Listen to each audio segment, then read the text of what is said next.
I call this meeting of the Davenport Community Schools Board of Directors to order. Director Crumwitty, would you please read our board priorities? Certainly, Mr. President. The Davenport School Board establishes the following priorities to ensure the academic success of all students: to provide leadership and direction to improve the overall learning environment in our classrooms, schools, and district, including the health, safety, security, and happiness of students and staff. To direct and support actions, programs, and activities which reduce the impacts of poverty on our students, their families, and our community.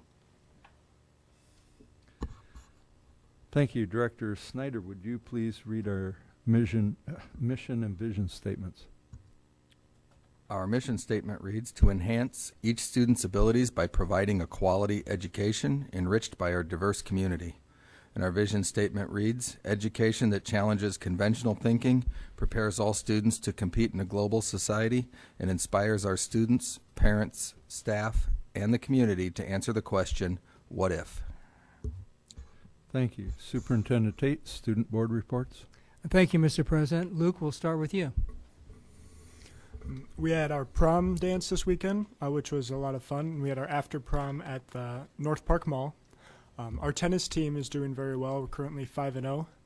And then also we have our AP testing starting up in the next couple weeks, and we have 179 students taking tests this year.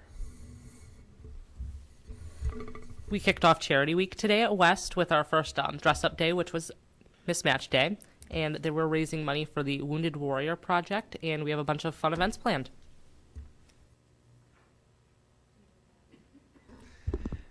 We had prom also at North this weekend, and after prom was greatly successful as well. And the blood drive is tomorrow.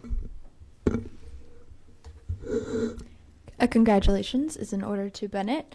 He received the Davenport Rotary Scholarship of $10,000, so congrats to him.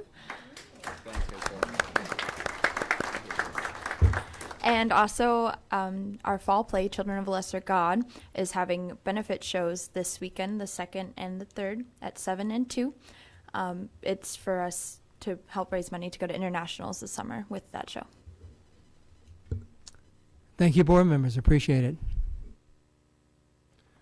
Thank you. We'll move on to the book discussion.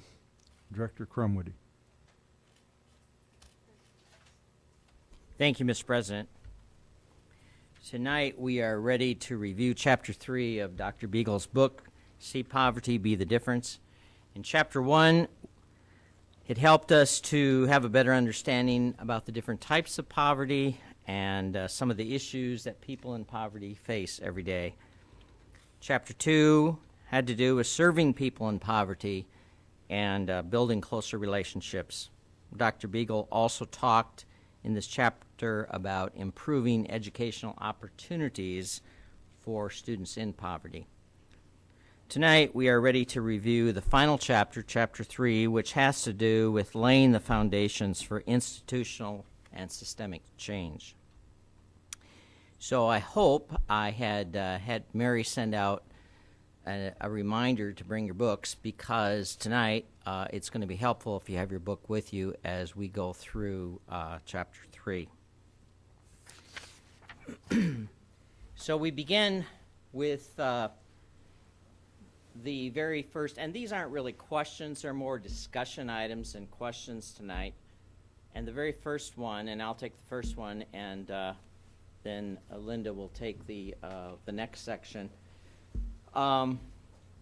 Dr. Beagle talks about the 8 areas where institutions need to improve when we're working with people in poverty.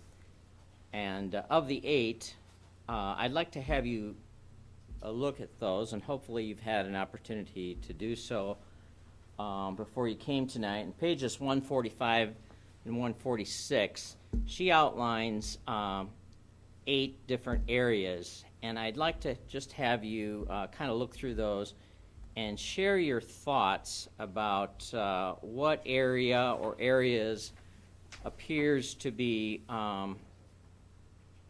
some of our greatest needs in the Davenport Community School District. So with that, I'll open it up, and let's begin the conversation.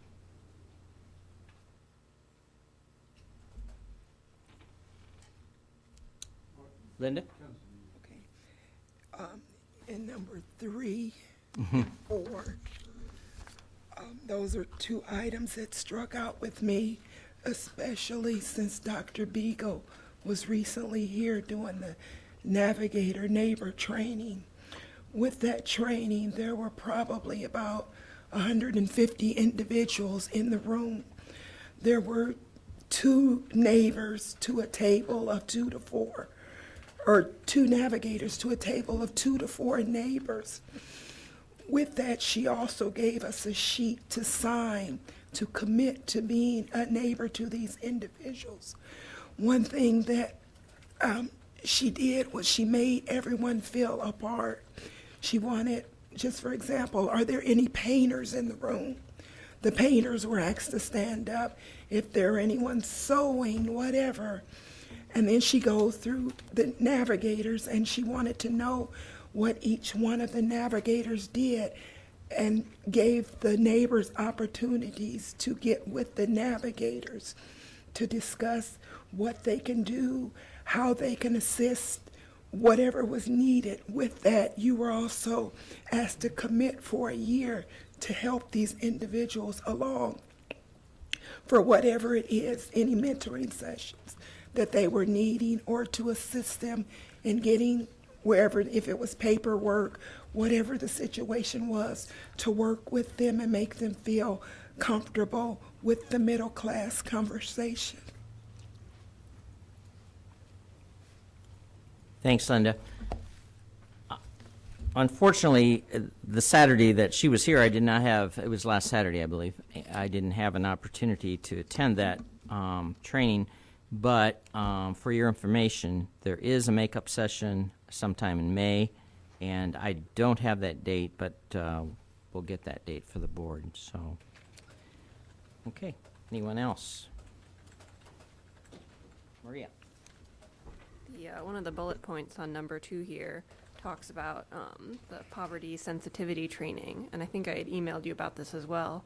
And I think that that would be invaluable not only for our own employees and staff, but also for city employees, for not that we would cover that, but that we may invite them to partner with us to do for city or local nonprofits, and really get as many people in the area trained as possible, because there is I forget where it was, there's the poverty shaming, there's welfare and things like that, and to really raise awareness for the staff members that are helping these people, the best way to help them, and why it's so important that they don't do any poverty shaming.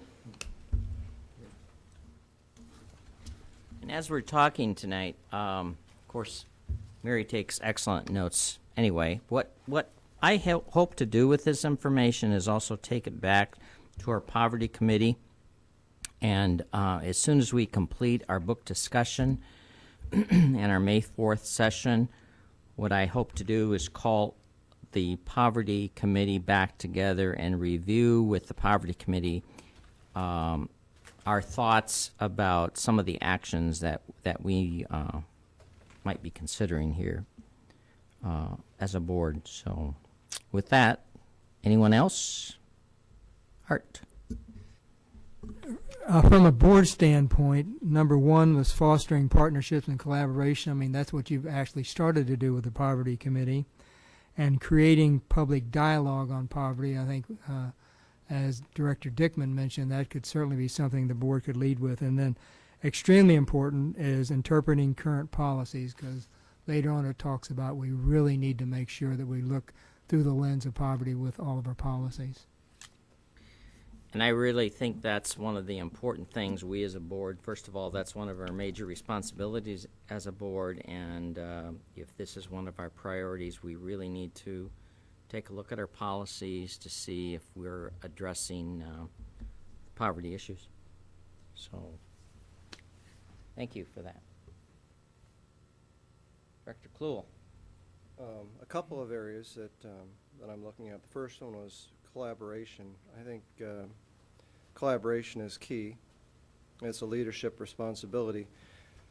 And I'm thinking of what Ms. Beagle said in here, Dr. Beagle said about who can help. And she said that schools can't do it themselves.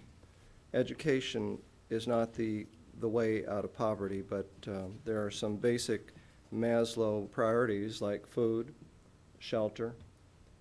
Those kinds of things need to be taken care of too. And although I think we do a great job of collaboration with other people in the community, I see that we will need to do more. It's interesting that we actually, in some ways, step out of our lane as educators when we do like the summer cafe program.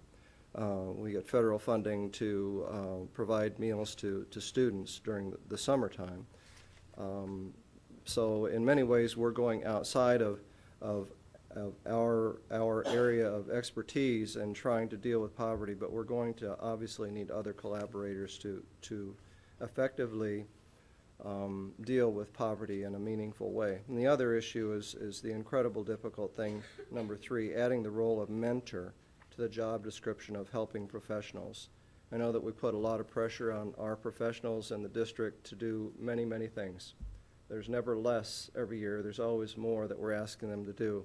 But I wonder if somehow it could be like what we're doing with the Creative Arts Academy and with Arts Basics, where we're integrating art into the classroom. Rather than having an art class per se, we're saying art is part of living, art is part of the curriculum, it's part of math, science, social studies. I wonder if perhaps we could look at it in terms of how we could integrate it into that class period. That is, understanding the language of poverty, being able to respond to it. Because when you say mentors, I see automatically time spent perhaps outside the classroom, and that is getting more and more difficult to do. But I think if we can integrate those concepts into the school day, we can maybe affect that mentorship role that she talks about here. Thank you. Anyone else? Dr. Snyder. One of the things that she also talks about is getting it ingrained in our everyday thinking just as much as like discrimination from race, discrimination on sexual origin, things such as that, isn't that making sure that we are also including poverty as a part of our programs, our offerings, and either directly or indirectly as far as mentoring. And she says that, you know, even if we don't have the answers or know who has the answers, it's taking that step to help find out who does, because somebody does. And that really is what I think most of this section stems on, and then goes into the different categories of how that can be achieved. Okay. Thank you. Anyone else? Okay. Are we ready to move on to the second question? And Linda, are you okay with leading this one? Okay. Pretty painful. This is when you're not trying to talk.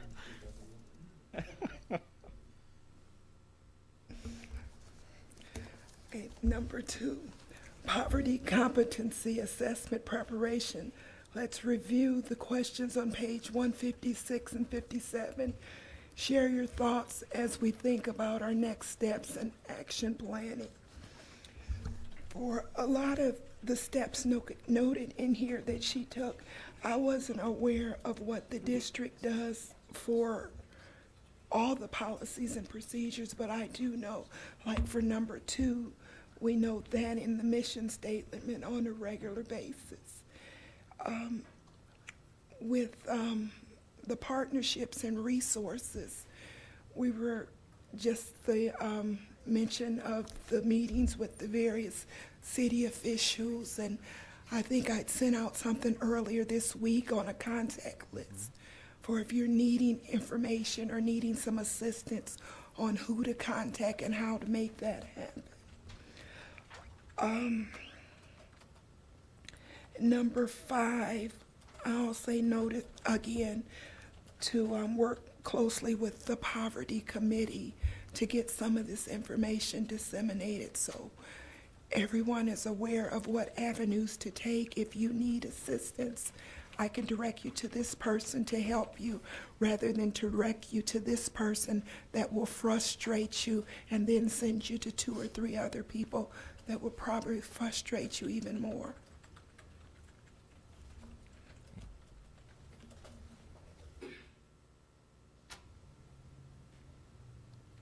Any other thoughts? Number 7, having all staff as mentors. I think that definitely our principals and definitely some of our secretaries, they're very aware of different programs that are going on just from finding through themselves.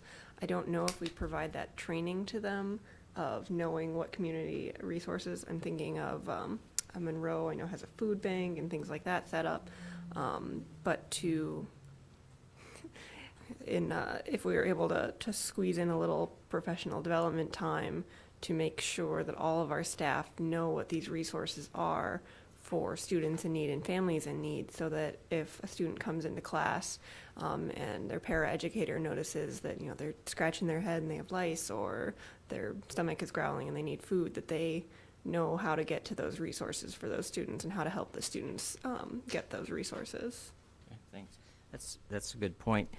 And maybe Art can also speak to this. I know Ellen Riley and Sarah Harris have worked quite a bit on this area. They put together that little resource guide along with Linda's information, which I think is very helpful. And we talked before about not just handing that material out to people, but to understand what their need is and to guide them and help them to reach the right resource, because they may be in situations where they cannot read, or they become very impatient in trying to follow through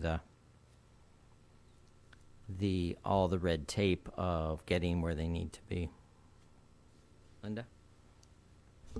I found oftentimes when people in this type of situation are in need of assistance, that all communication breaks down. I've had people to come before me and just, I need help, and start bawling. And you can't, it takes a minute to kind of be empathetic to what they're needing and then figure out what their actual needs are that brought them to you in the first place, because they just can't think it through when things are really overwhelming and just kind of pile up on them.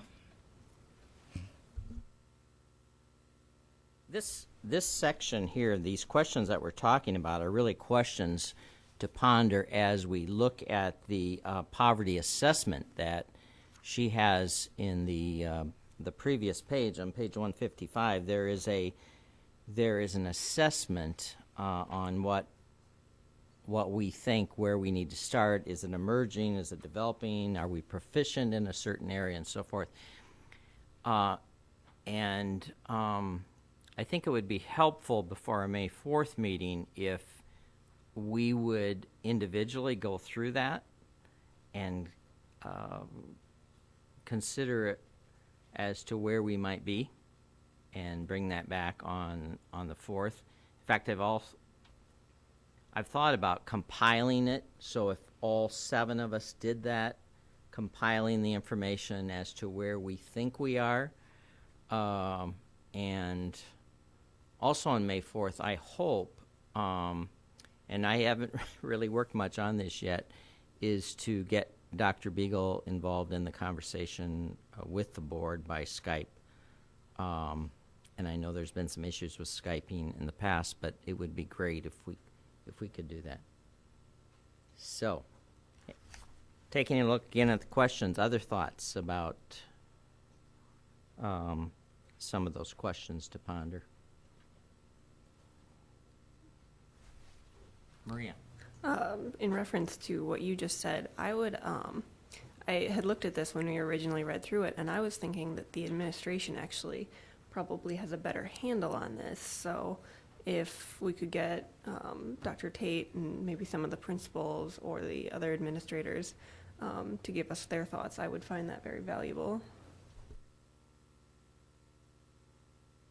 a good thought. Other thoughts about that idea? And Dr. Tate, I guess I'd like to hear from you. Do you feel comfortable about having administration do that and feed it back to the board, or what is your thinking about that? We can do it, but I saw it more as a long term where we have the schools do that, and if we did it, I'd kind of preempt that if we already decided here's where we are, because this to me would be a great community exercise which a school could take a month or so to do, and I think we need to do it as a district also. I mean, I can do it if you think that'd be of value to you, but again, I was seeing it as more long-term work through it at school level. Okay. Anyone else? Rich? Well, we just had our retirement dinner for retiring teachers, administrators, and cafeteria people, custodians.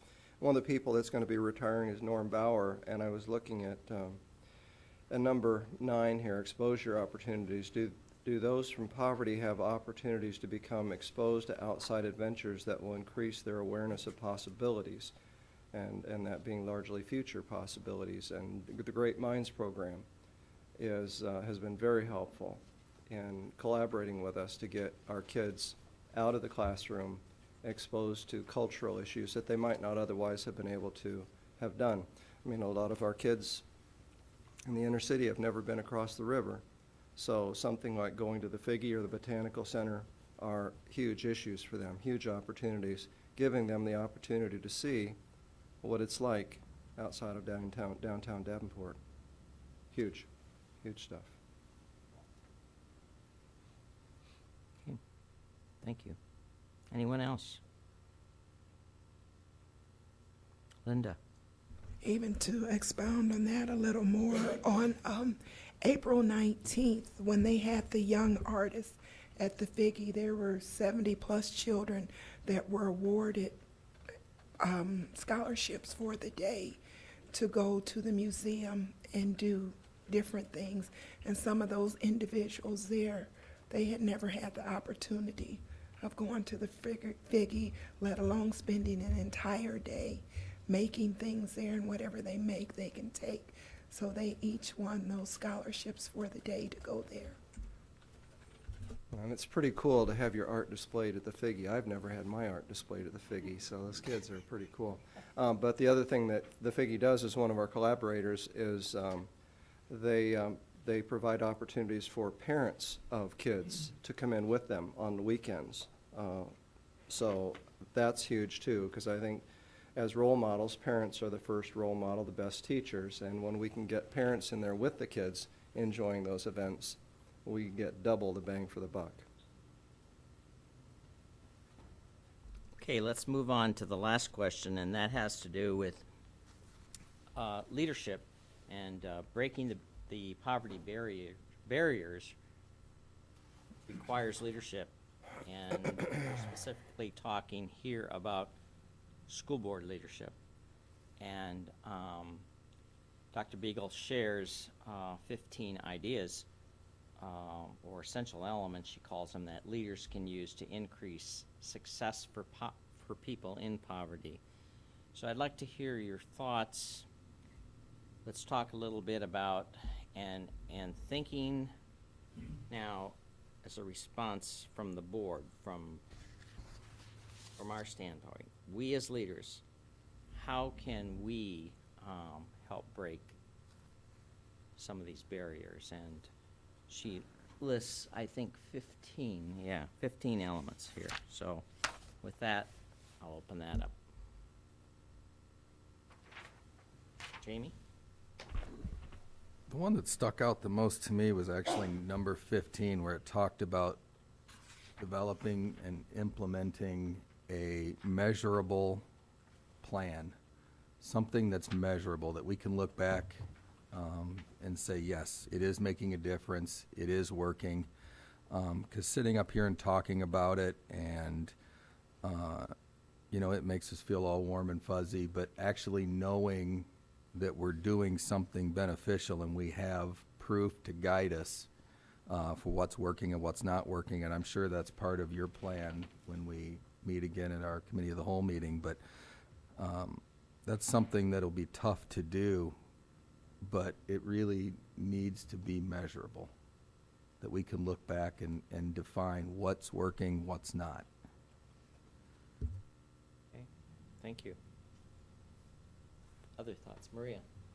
I like that idea as well, and I lost my place on here, but that those are high goals. I read something once that was very shocking to me, that they compared teachers, one that had more sympathy for students who were in poverty, and one that said, you're going to do the work and you're going to do it just as well as the other students. And the students who were in the second class did better, because we need to keep those high expectations. They're not deficient, they've had different opportunities, and so we need to give them the support, but we need to expect good results out of them as well. And if they have trouble getting it, then we need to figure out what we need to do to give them more support so they can reach those goals. Thank you. Linda? One measurable thing in reference to what Director Snyder said, I was coming up the hill the other day for Jefferson, and I saw that they were having a clothing giveaway or clothing closet. And I would be interested in seeing how many individuals are served through that. Does it make a difference in behavior during the day? If you're able to get clean clothes or something different, will that, enhance the day for various students or even their families? And I'm not sure if that's the only school that's doing it, or if it's the first school. I just happened to notice it, that they were having one.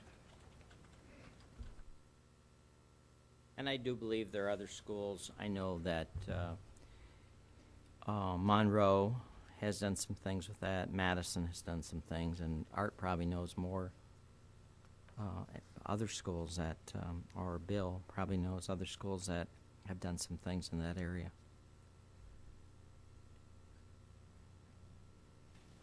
Mr. President. Thank you. This was probably the toughest area as I thought about it.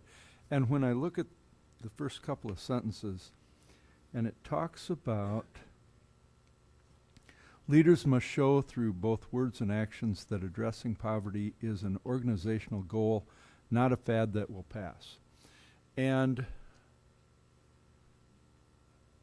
I thought, it's going to be really difficult. My mind went to all of the committees that we currently have. And I thought about what's going to happen actually next fall relative to this, because it is a priority of the board, and trying to keep it as a priority and an organizational goal, as it lists it here, not a fad that will pass. And I thought about you leaving the board next fall. And the difficulty is, I thought about who's left on the board. And we are putting a lot of pressure on our current board members to participate in the current committees. And I thought, who is going to make sure that we continue to make sure this is not a fad that will pass in the future? As I read through those 15 ideas that she had, it struck me that there are a lot of resources required to do all that. And it's really, really hard. And to maintain it as an organizational goal or as a priority as we have it, I think takes leadership like you and Linda and some of the administration have been providing. I just think it's really, really difficult. I admire what all of you have been doing to make sure this continues. But I also acknowledge the difficulty in the future of making sure that we continue this. That's what as I read through all of that section, especially on leadership, that's what I was thinking about. I think you're putting pressure on me, Mr. President.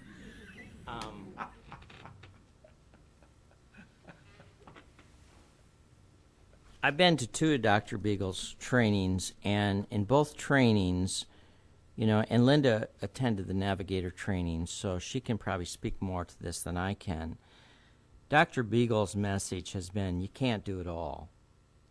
And even when you're working as a navigator with individuals, you have to narrow the focus and say, this is what I'm going to do first. This is what you need to do first. And I think that's what, when we talk about an action plan, we need to think about things that are possible for us to do. I want to go back to some of our discussions. One of the things that I think we can do as a board is to take a serious look at our policies. And we do have the policy committee, and if we use the lens of poverty and looking at our policies, then that's a huge accomplishment right there, I think. So I think when we come up with an action plan, like Director Snyder has indicated tonight, if that's what we do, and I do hope we get there, that it has to be achievable. And we already have schools out there that are doing a lot. But I think there are schools, and there are all of us that could probably be doing more. And I think we just need to keep it simple, think about what's achievable, so at least we're addressing some of the major poverty issues as far as education goes. And I appreciate that. And there are things, as long as the board is maintaining this as a priority. And right now, our plans are to have a meeting with the city on May 18th. And so that agenda hasn't been completely established yet, but it will be one of the things that if the poverty committee or if the leadership would help me in setting that agenda, we can address at least some of those issues as well. And I know that Mayor Gluba and the council has considered that important. I don't know if it's one of their priorities, but it could be an item of discussion during that meeting. But the reason I'm mentioning it is that when I work on an agenda, sometimes it focuses on the things that we're working on. And I need that kind of input and emphasis to help me think about what's important. But I think that'd be a great opportunity to, again, highlight this as leadership. Anyone else? We have taken our 30 minutes, I believe, so that time goes by quickly. Our next session is May the 4th, Committee of the Whole meeting. At that time, hopefully we can talk about some possible actions, whether we develop an action plan at that time. I'm not sure we can accomplish that at the meeting, but at least come up with some major ideas as steps that we need to take as a board to combat some of the poverty issues that we deal with in education in our district. So thanks for your sharing, and that's it for tonight. Thanks to Rachel for your help.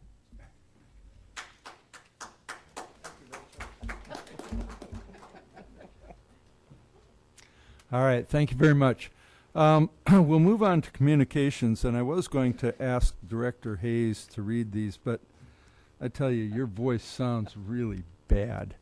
And if you don't mind, I'd like to ask somebody else. It just sounds like I want you to preserve your voice for later on, if that's all right. Director Snyder, would you mind reading our upcoming events? Sure. May 4th, 5:30 p.m., Committee of the Whole, ASC Jim Hester Boardroom. May 5th, 3 o'clock p.m., Legislative Advocacy Committee, ASC Executive Boardroom. May 6th, 4 o'clock p.m., Policy Meeting, ASC Executive Boardroom. May 11th, 6 o'clock p.m. is a regular meeting, ASC Jim Hester Boardroom. May 25th is a holiday, and we are closed. May 26th, Tuesday, 6 o'clock p.m., regular board meeting, Jim Hester Boardroom. May 27th, Wednesday, 7 o'clock p.m., Mid-City Graduation Ceremony at the Galvin Fine Arts Center at St. Ambrose. May 31st is a Sunday, graduation ceremonies, 11 a.m. for West High School, 2 o'clock p.m. for Central, and 4:30 p.m. for North at the iWireless Center in Moline. And an announcement, the district will be going to a 4-day work week during the summer months for the following weeks, June 8th through August 14th, closed on Fridays during this time period. It also applies to the Administration Service Center. Thank you very much. Next is open forum. We have 5 open forum requests. Open forum is a time for members of the community to give input at a board meeting regarding school district issues or concerns. Individuals who want to speak should fill out an open forum request and give it to the board secretary prior to open forum. The board will not act on any issue presented during open forum if it was not published as an agenda item. The Iowa Open Meetings Law prohibits action on any issue that is not on the agenda. The president will set the amount of time allowed for individuals to speak during open forum. The board asks that no charges or complaints be made against individual employees of the district or community during open forum. Remarks that reflect negatively on the character or motives of any person will be called out of order. We'll have 2 minutes for each. And when you come up, please come up to the microphone, give us your name and address. And we'll start with Barb Park, followed by Mark Leverance, Rebecca Menard, Michelle Silver Ree, I think, and Julie Lundvall. We'll start with Barb.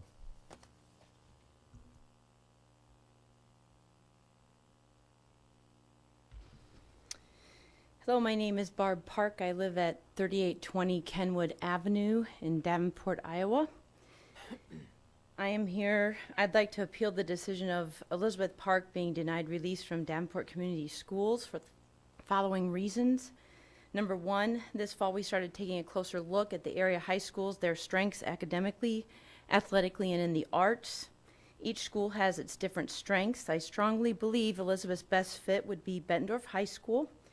Thus, we applied for open enrollment in hopes of being released from Davenport school system. We live 0.25 miles from the Davenport-Bettendorf line, and actually Bettendorf High School is the closest school by almost a mile to our house. Number two, Elizabeth has never attended Davenport Public Schools. She has attended St. Paul the Apostle Catholic School since 4-year-old preschool.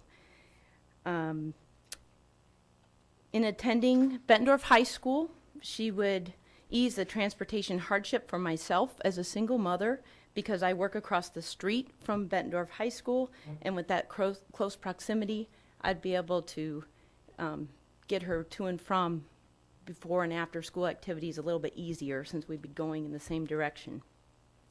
Number four, Elizabeth lost her father due to multiple strokes last year.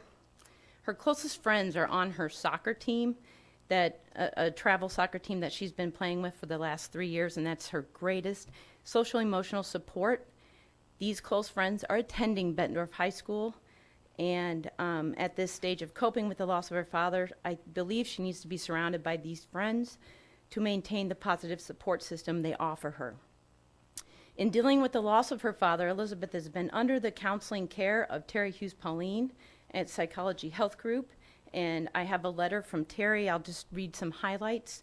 I've seen Elizabeth and her family at varied intervals since she was 3 and relocated with her mother from Kansas due to a parental divorce. Elizabeth is an outstanding student athlete, has already experienced not only her parents' divorce and relocation, but subsequent custodial changes, and then lengthy illness and death of her father.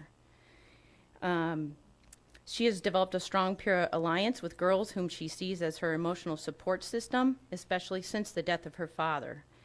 Elizabeth has recently experienced tremendous anxiety and sense of loss when being informed that she cannot attend the school of her choice for high school with the peers she has always known. Elizabeth, who feels she has always done her best to adjust to life changes out of her control, can simply not understand the financial issues of such decisions facing schools today. Elizabeth simply requests that her feelings and emotional needs are considered, as well as her own conclusion on which environment is most conducive to her further learning in high school experience. As her therapist, I cannot disagree. This issue has truly shaken Elizabeth's confidence, even though as a child she has previous episodes of anxiety, and these current feelings have occurred at a time of adolescent developmental changes already in process and have taken on a more panic experience with much unnecessary discomfort for Elizabeth. I hope Elizabeth can feel that the adults will hear her and not abandon her. We might say as adults she'll adjust, she'll get over it, but her reality says this is not the case. She has never attended Davenport schools.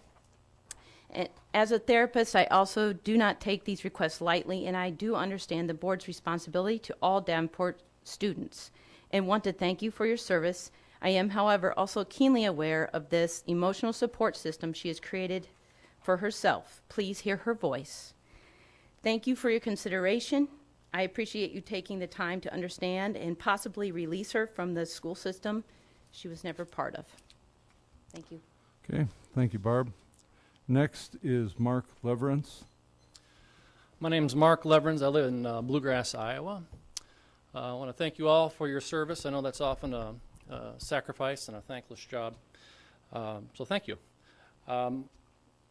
I'd imagine you all have specific convictions for the direction and specific ideas on way to best serve the district, and similarly I have convictions on how to best serve my family.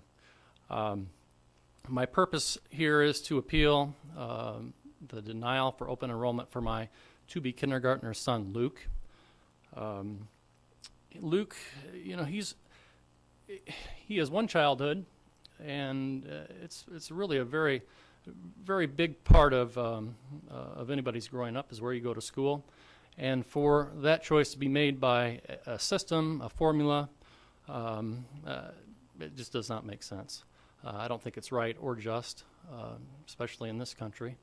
And no matter how you frame the diversity plan, it eliminates choice by the parent. It really does. Personally, back in 2006, we decided to make a home in Bluegrass with the understanding that open enrollment was an option. And back then, there was no diversity plan that I'm aware of, based on some of the reading I've done. We chose to locate out there to be near aging parents, 2 retirees of the Davenport schools, and that was the right decision to make. And at this time, because of other personal reasons, this forum wouldn't be the place to discuss. At least we have convictions that we need to send our kids to a district outside of Davenport. And so here we are faced with a rather gut-wrenching decision to move from the home that we built and laid roots down for Luke, and where we can support our folks as they age, or we have to leave. Which conviction is more important? That's tough.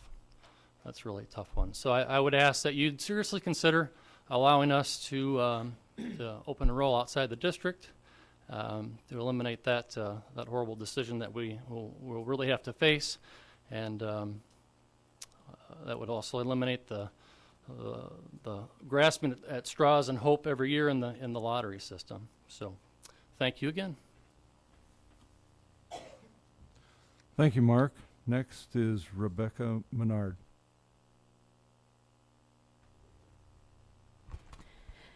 Good evening. I'm Rebecca Menard, 1115 Emerald Drive, Davenport, Iowa. Good evening, Dr. Tate and board members. I'm here as a parent, community member, and a teacher to speak on this topic of restructuring the nurses. Not so much how, that's already been decided, but why. Initially, I assumed that it was a budget consideration, a way to lower our cost we have 3 nurses retiring, so by reducing them by attrition.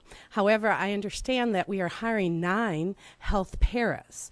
So we are eliminating 3 nursing positions and replacing them with health paras.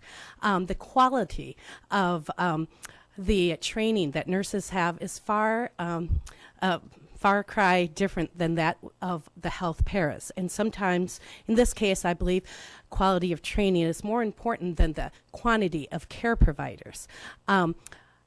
Under this current restructuring plan, schools like Williams, who now the one nurse serves over 600 students, that nurse will now serve 3 schools and have Adams, Truman, and Williams, doubling the amount of students they serve. And I don't think that's in the best interest of our school, our students, or our nurses. So I respectfully ask that the board and Dr. Tate reconsider the restructuring plan. Thank you. Thank you, Rebecca. Next is Michelle.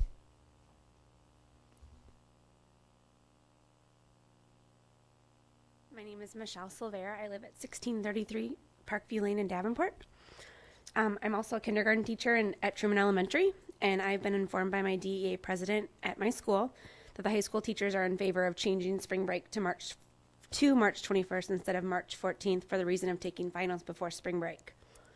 I'm also aware that Christmas break, which is almost 2 weeks long, also has the children coming back and then taking finals. I'm curious as to why we need to change spring break when Christmas break, which is a week longer than spring break. Why is it okay to have winter break and have the kids take finals, and then have spring break and have the kids take finals beforehand? In high schools, if finals are after spring break, they either know it or they don't. Every high school teacher should be reviewing after spring break, and every day for that matter. In Davenport schools, we focus on exceptional teachers. We're constantly reviewing all year long and building what we have taught and what the children have learned. If they didn't know it before spring break, it's pretty clear that they're not going to know it after spring break.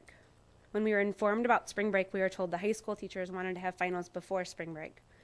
We also tested the elementary and middle school levels as well. What are their thoughts on this? We need to be proactive and do what surrounding districts are doing for the happiness of our staff and students. Many people travel during these times, and as a Bettendorf parent myself, I would be very upset if my daughter had a different spring break as we normally do travel during this time.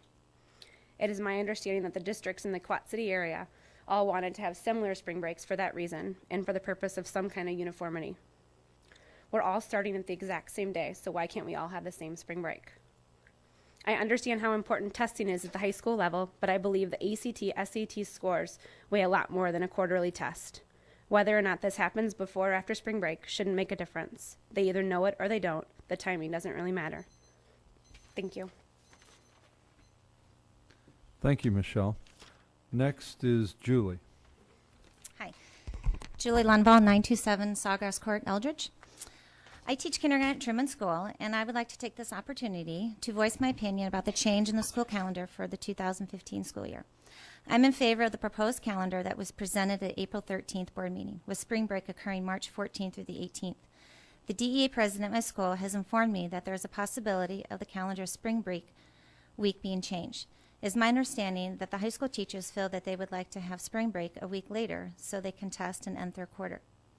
The proposed calendar now has the students testing after winter break to end second quarter. Why are we changing this for spring break but not for winter break? There doesn't seem to be a consistency with this philosophy.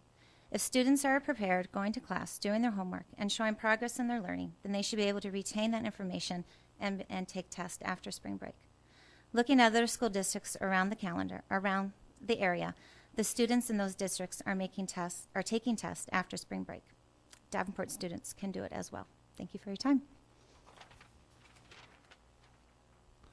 Thank you, Julie.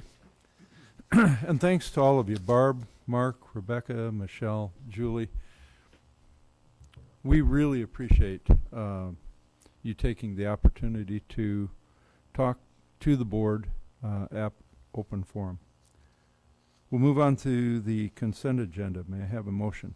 Mr. President, Director Crumwitty. I move the consent agenda as presented by the administration.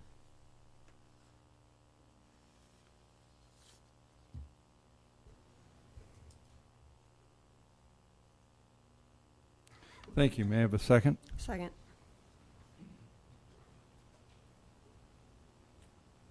Is there any discussion? Okay, we'll call for the vote. Director Crumwitty? Yes. Director Dickman? Yes. Director Klool? Yes. Director Snyder? Yes. Director Hayes? Yes. And my vote is yes. Motion carries. May I have a motion regarding the change order to Tri-City Electric for $38,538.84. What's that? Excuse me? Oh, it's I apologize. Okay. That was part of the consent agenda. We'll move on to approval of bills. May I have a motion? Mr. President, Director Klool. I move that the board approve the following resolution as recommended by the administration for the adoption of bills. The resolution is as follows. Resolved that all claims presented to the board, having been duly certified as correct by the secretary, reviewed by the administration and board members, and they are hereby audited and allowed as just claims and warrants drawn in the treasury for the several amounts. Further resolved, the payment of claims and salaries be approved as presented for the period of April 9, 2015 through April 22, 2015, with the following voided check, that being check number 326803, payable to S.J. Smith Welding Supply in the amount of $191.28, and that amount was incorrect. Thank you. May I have a second? Second. Is there any discussion? We'll call for the vote. Director Klool? Yes. Director Dickman? Yes. Director Hayes? Yes. Director Crumwitty? Yes. Director Snyder? Yes. And my vote is yes. Motion carries. Superintendent report. Thank you, Mr. President. On April 23rd, our Central High School Army ROTC cadets, there are about 100 of them, traveled to the Veterans Administration Hospital in Iowa City. This was a service learning project which was actually planned by the cadets, and they interacted with the staff. They got tours, but also they spent time with the veteran patients in the hospital. Last week, our MIT Endotherm team, now that's the West team that, if you remember, they're working on a device that will prevent children from being left in cars by their parents, and every year there are several hundred who actually die because of this. So they are part of 5 teams in the United States that have been picked by MIT to work on discovering how to prevent this. So they were at the University of Iowa, College of Business Board of Director, and I quote, "All in attendance were in wonderment at the accomplishments of the team. The entrepreneurs in the room gave several ideas and suggestions, and they actually gave a lot of business cards to the students. Some of the entrepreneurs you might have heard of, John Papajohn and Tom Bedell. The dean of the school was in attendance, and executive director of JPEC, David Hensley, and Provost Butler were all there. They indicated that they had just had a competition of college teams the night before, and the Endotherm team would have won hands down had they been in that competition. So what was the result? John Papajohn donated $10,000 to the team. Tom Bedell contributed $1,000, and our STEM Innovator program at the university gave $500. So they hit the jackpot, but more than that, they really are spreading the word about the quality of programs that we have here in the district. And that concludes my presentation. Thank you very much. We'll move on to other items requiring action. May I have a motion on the approval of the start date for the 2015-16 school calendar. Mr. President, Director Dickman. I move the administration's recommendation that the board approve August 24th, 2015 as the start date for the 2015-16 school calendar. Thank you. Is there a second? I second. Is that you, Director Hayes? Okay, thank you. All right. We will now hold a public hearing on the proposed start date of August 24, 2015 for the 2015-16 school calendar as published in the Quad City Times on Friday, April 17th, 2015. Anyone wishing to speak on this item, please step forward to the microphone and state your name and address for the record.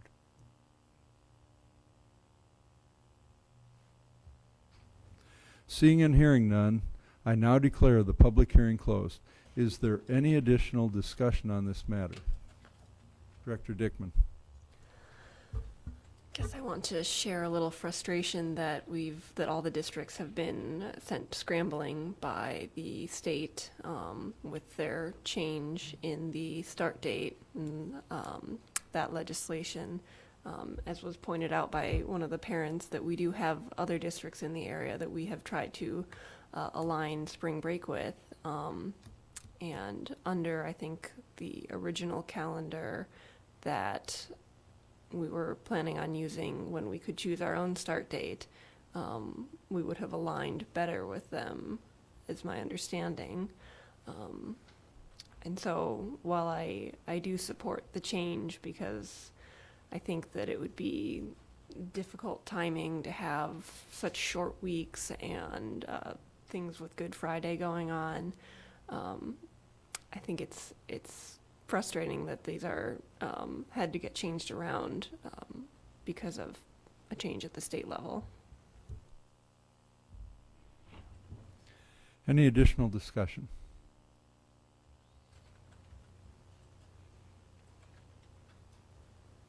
Well, I'm going to, Director Crumwoody. Well, so if I understand this correctly, the last time we met, we had quite a bit of conversation about changing the spring break issue, and that the administration and the DEA were going to get together and come up with a recommendation. So is this what we received? Is this the recommendation from administration and the DEA? I just want some clarification on that. It is. It's changed from the last time. You said you wouldn't approve it, so they went back and they have changed it. So this is the new calendar. Okay. So our approval is still the start date, correct? And we got involved in this testing issue and the calendar issue, but our responsibility as a board was the start date period. Is that correct, Mr. President? Yes, that's the only authority that the board has, is to establish the relative to this issue, is to establish the start date. The board has no authority over the school calendar. So we're approving tonight the start date, not anything to do with the rest of the calendar for the year. That's correct. Thank you. Any additional discussion?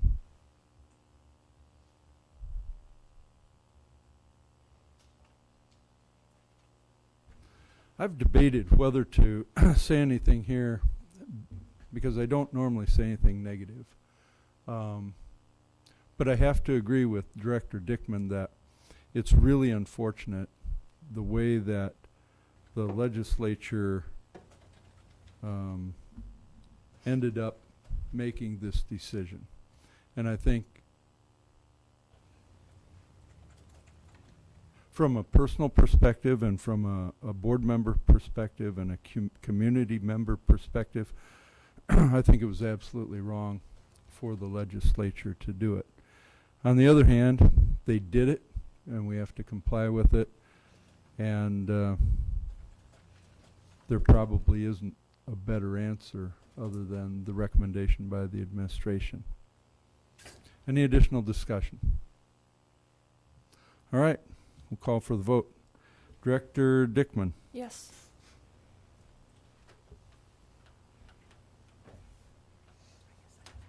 Director Hayes. Yes. Director Crumwitty. Yes. Director Snyder. Yes. Director Kluel. Yes. And my vote is yes. Motion carries. Thank you. May I have a motion on the plans and specifications for the West High School locker room renovation project?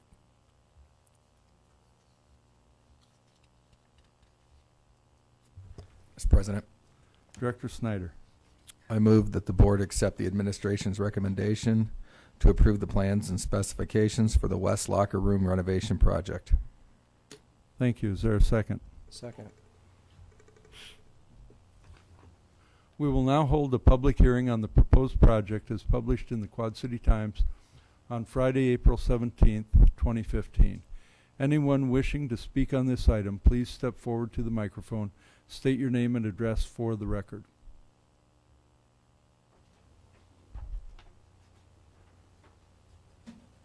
Seeing and hearing none, I now declare the public hearing closed. Is there any additional discussion on this matter? Mr. Maloney is ready to throw up a diagram if you'd like to look at it. Sure.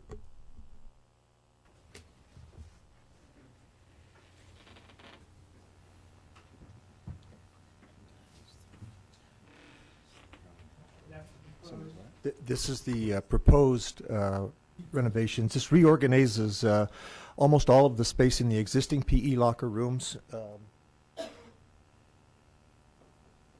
at West High School, and it creates an opportunity to have some visiting team rooms internal to the locker rooms. They currently use some adjacent classrooms for visiting teams. All of the finishes will be upgraded, lockers replaced, some HVAC improvements made, toilet fixtures and shower stalls replaced.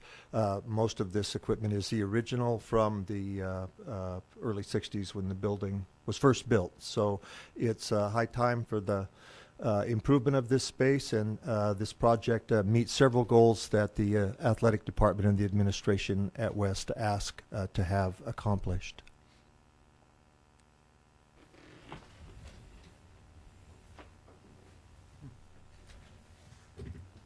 Thank you. Is there any additional discussion? All right, we'll call for the vote. Director Snyder. Yes. Director Kluel. Yes. Director Hayes. Yes. Director Crumwitty. Yes. Director Dickman. Yes. And my vote is yes. Motion carries. May I have a motion regarding the approval of food and supply bid?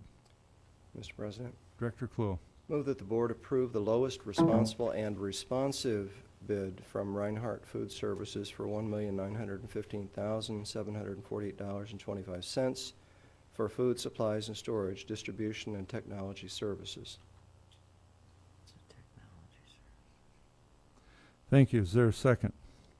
Second.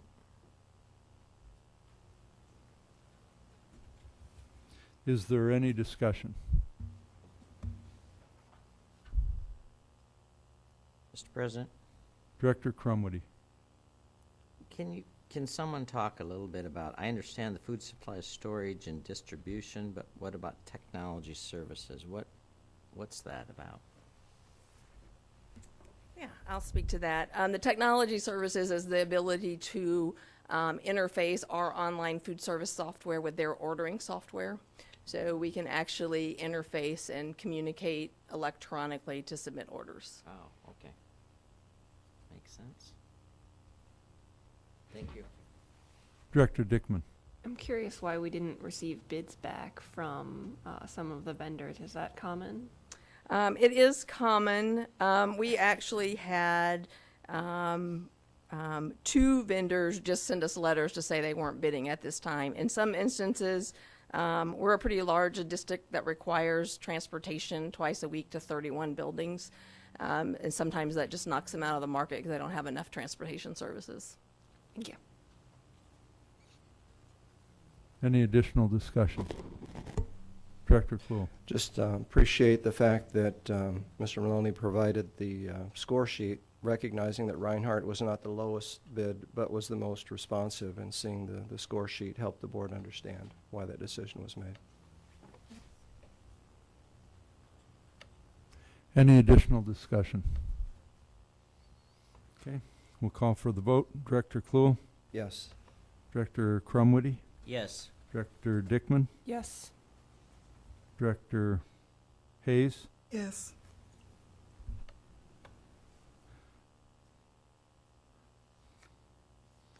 I apologize, my notes have gotten mixed up here. Director Snyder, Yes. and my vote is yes. Motion carries. I have a motion regarding the approval of renewal of cooperative sharing agreement. Mr. President, Director Dickman. I move the administration's recommendation that the board approve the renewal of the 2015-16 cooperative sharing agreements in girls and boys swimming and girls and boys bowling with Assumption High School. Thank you. Is there a second? Second. Is there any discussion? Director Dickman. Is there any compensation, either on a per student basis or a flat fee of any kind? Thank you, Brad.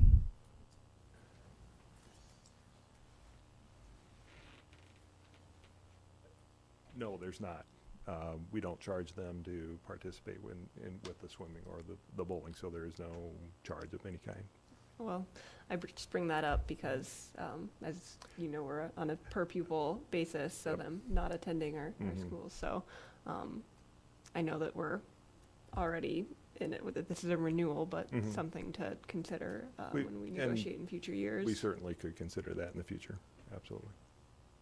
I hear they're building a stadium. I've heard that rumor too. Any additional discussion? All right, we'll call for the vote. Director Dickman. Yes. Director Clue. Yes. Director Snyder. Yes. Director Hayes. Yes. Director Crumwitty. Yes. And my vote is yes. Motion carries. May I have a motion regarding the approval of a 2-year contract with Paraeducator Bargaining Group? Mr. President, Director Crumwitty. I move the administration's recommendation that the board approve the terms of the 2-year negotiated contract for the Davenport Community School District Paraeducator Bargaining Group for the duration of July 1, 2015 to June 30, 2017. Thank you. Is there a second? Second. Is there any discussion?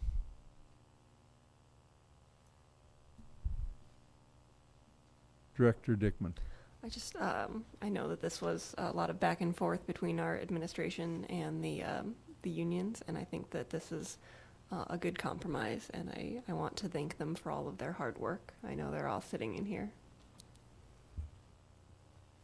Thank you. Any additional discussion?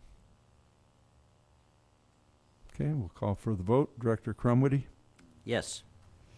Director Clue. Yes. Director Snyder. Yes. Director Dickman. Yes. Yes. Director Hayes. Yes. And my vote is yes. Motion carries. Thank you. May I have a motion regarding the approval of a 2-year contract with District Custodial, Warehouse Security, and Copy Center Employees Bargaining Group? Mr. President. Director Clue. I move that the board approve the terms of the 2-year negotiated contract for the Davenport Community School District Custodial, Warehouse Security, and Copy Center Employees Bargaining Group for the duration of July 1st, 2015 to June 30th, 2017. Thank you. Is there a second? Second.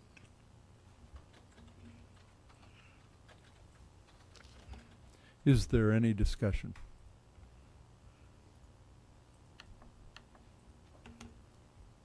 All right. Call for the vote. Director Clue. Yes. Director Dickman. Yes. Director Hayes. Yes. Director Crumwitty. Yes. Director Snyder. Yes. My vote is yes. Motion carries. Thank you. May I have a motion regarding approval of 2-year contract with Secretarial Bargaining Group? Mr. President, Director Kluhl. move the board approve the terms of the 2-year negotiated contract for the Davenport Community School District Secretarial Bargaining Group for the duration of July 1, 2015 to June 30th, 2017. Thank you. Is there a second? Second. Is there any discussion?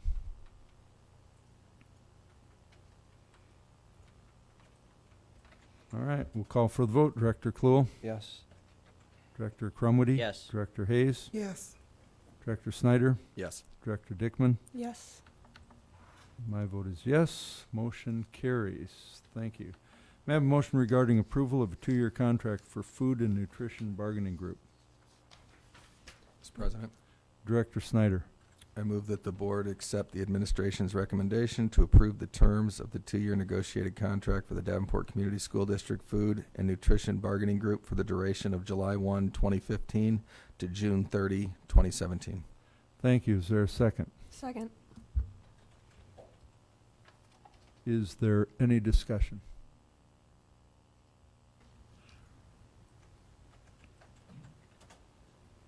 All right, we'll call for the vote. Director Snyder.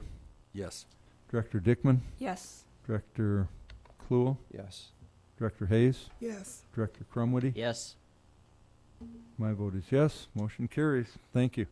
May I have a motion regarding approval of change order to Russell Construction for additional work at Fillmore? Mr. President, Director Crumwitty. I move the administration's recommendation that the board approve a change order to Russell Construction for $199,169 for additional work at Fillmore School. Thank you. Is there a second? Second. Is there any discussion?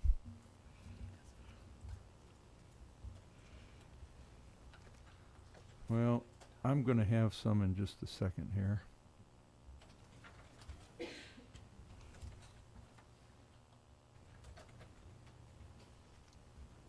Do you mind if I comment while you're... No, go ahead, Director Crumwitty. I just appreciate this addition of a pre-K at Fillmore School. I commend the administration in putting together this additional space for preschool opportunities for children in the Fillmore preschool area. And I would like to second that while Director Johansson is busy. That's all right. In fact, that's what I was looking for, and I couldn't find it. I still can't. Well, I don't quite understand. No, it, while you're but- looking, Yep. I'll have a comment. Okay. I was just curious. I know that the board resolved to put this pre-K classroom in after the bid was initially let. Did we incur significantly additional expense in doing this as a change order versus having done it up front? No, I don't believe we did. I think we got competitive pricing for the changes in the work. And in some cases, there were multiple bids. In other cases, there were already contracts let, and there were unit prices that we could look to in order to determine that we were getting competitive prices from those contractors. Good. I've run out of questions. No, it's okay. So the total, and this is what I was looking for, so the total is just under 600,000 for the whole contract, right? It was 592, 522. You added 199,000 to a 393,000. Oh, yes, I see what you're saying. That's Yes. what I was looking for. Yes, yes, sir. And so that's what I was kind of curious about is I understand the reason why we're doing this, and I support the reason behind it. The information that we had was so slim. We had that AIA document. which you know I have a lot of frustration with. And we've been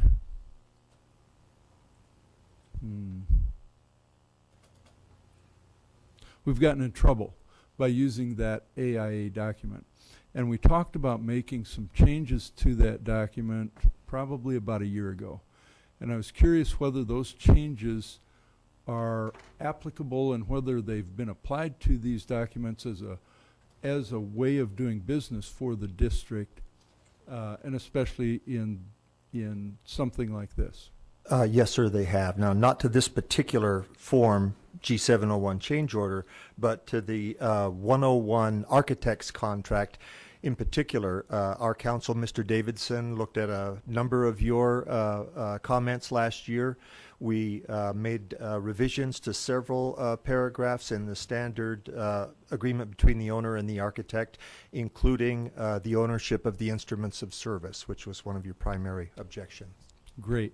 And so you've made those changes and you've implemented those, and they're in our, maybe not this contract, like you say, a G701. You said it's a B101 is the standard B101 agreement between the owner and architect. All right. So have we actually used those changes in any of the documents? We have.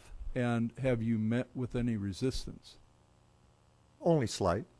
We've had some folks who say that's not the way we do things. And we said, well, we're the ones writing the check, so that's the way we do things. Okay, great. Thank you very much. I apologize for taking so much time. That's what I was looking for. Thank you very much. Any other discussion? Okay, we'll call for the vote. Director Crumwitty. Yes. Director Hayes. Yes. Director Dickman. Yes. Director Kluhl. Yes. Director Snyder. Yes. And my vote is yes. Motion carries. Thank you. May I have a motion regarding the approval of change order to Hometown Plumbing for additional work at Wood Intermediate? Mr. President, Director Kluhl. I move that the board approve a change order to Hometown Plumbing for additional work at Wood Intermediate School for $53,710. Thank you. Is there a second? Second. Is there any discussion?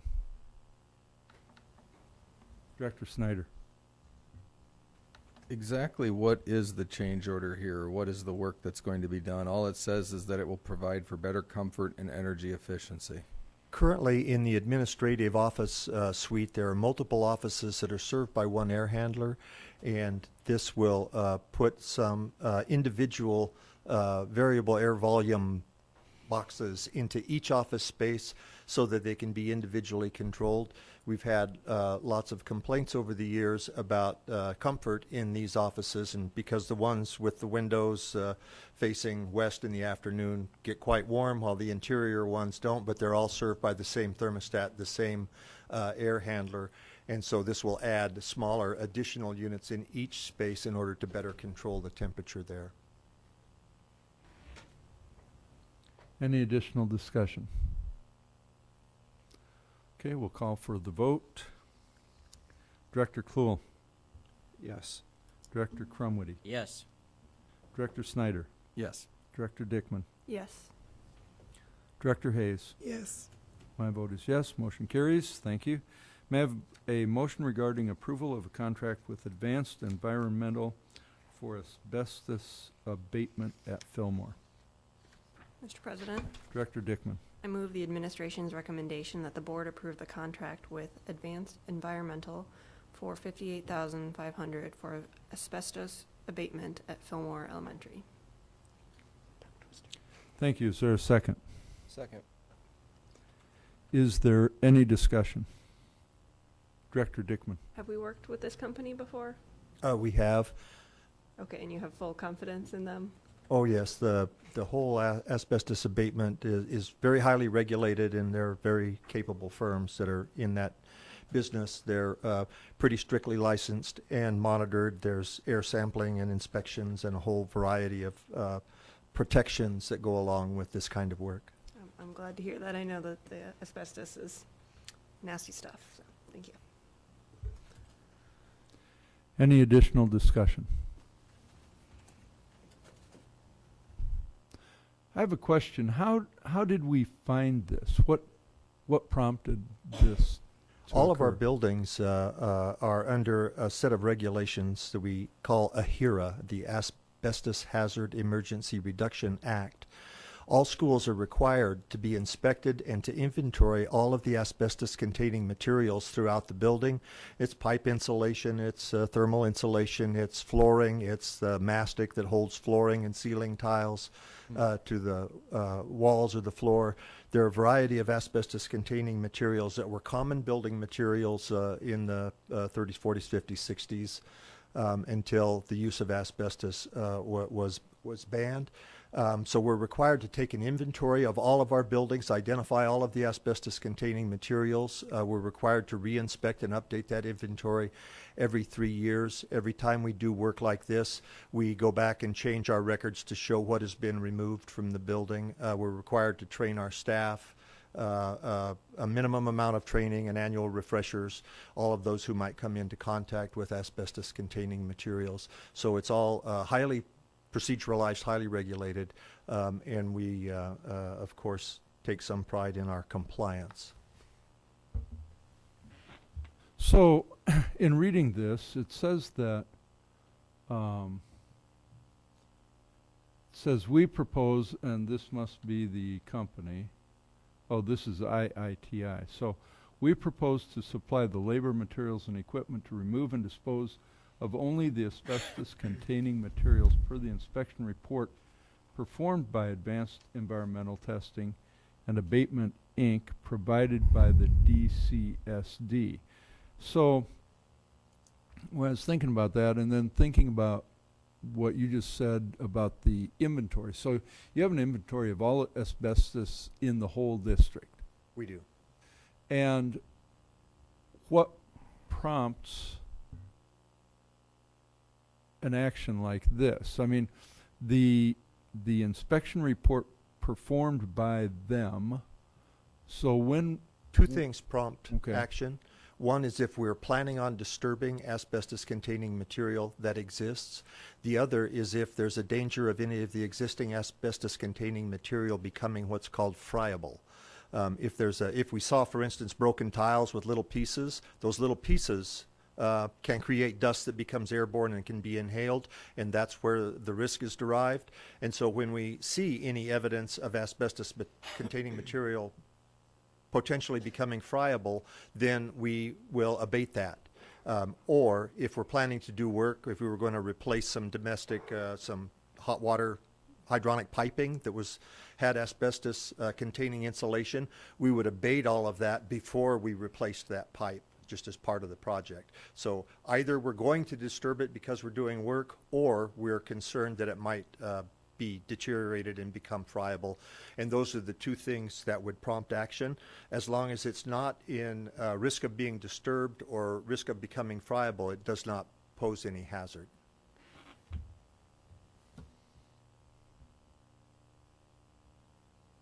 And I can imagine Director Kluhl wondering what in the world I'm doing in this area, because this is clearly not policy governance, me asking these questions. But when you talk about a section of tile that breaks off, and then the decision is made, what are you going to do with it?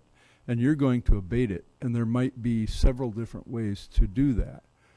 Can you just tell me a little bit about how do you make that decision? What are you going to do?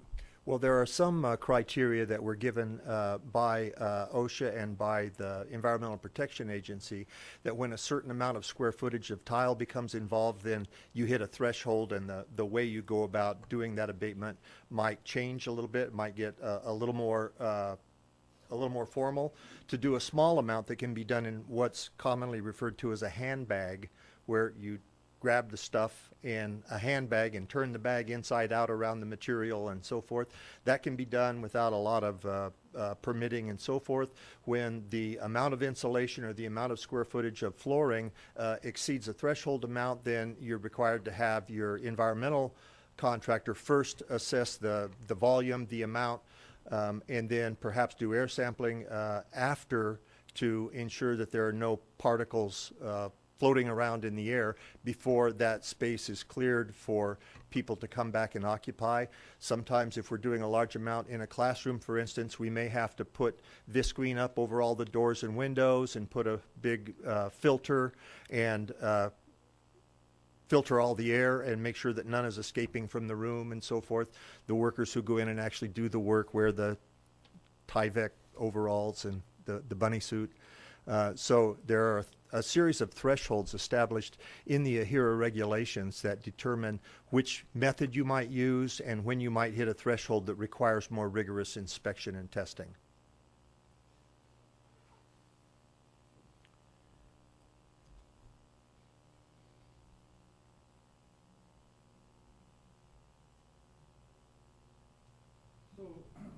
Excuse me. So let me understand the the 58,000 is for advanced environmental, right? Yes. And the IITI, I'm not sure what their letter here for 103,000. Well, they were proposing to provide the same service. So that's But all their- that is. Their is- price, yes, we got two bids, basically, two Okay. quotes. And I guess kind of going to Director Dickman's question earlier, I mean, you've worked with them, you have some degree of confidence in this company. Both of these companies have done a good bit of asbestos abatement for the school district in the past. And you're confident that their work is 100% what they say it is here? We believe so, yes. It's a highly regulated business, and yes, I have confidence that they're doing things right. So are they certified by a third-party certifier or something? Yes, absolutely. They're certified by the state. That they have, their employees have to meet a pretty rigorous training program. They have testing, annual licensing, certifications, and the work of the abatement firm is overseen by a third-party environmental firm. And is that part of the 58,000? No. That's separate? That's separate. So we pay them for that oversight? We pay the environmental. And that, it's a few $1,000s then, probably? Yeah, it's substantially less than this, but. Okay. Okay, great. Thank you very much. Any additional discussion? Okay, we'll call for the vote. Director Dickman. Yes. Director Kluhl. Yes. Director Crumwitty. Yes. Director Snyder. Yes. Director Hayes. Yes. My vote is yes. Motion carries. Thank you. May I have a motion regarding open enrollment denial appeals 2015 and 16? Mr. President. Director Kluhl. With reluctance, I move the board uphold the superintendent's decision to deny open enrollment between districts based on the district's diversity plan and board policy 501.16, open enrollment between districts, for the following students who have appealed.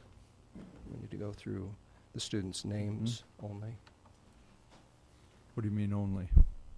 Don't need. Yeah, I think name is sufficient. The student names are Macy Benborn, Caitlin Bendixson, Madison Christensen, Luke Leverens, McCartney Lowe, Grace McGee, Brian Munoz, Alec Palmer, Elizabeth Park, Zolen Peak, Naomi Powers, Nikolai Rush, Kayla Sheridan, and Dana Webb.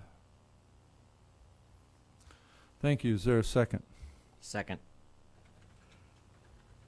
Is there any discussion? Director Dickman. I would like to make an amendment to strike Elizabeth Park's name from that list.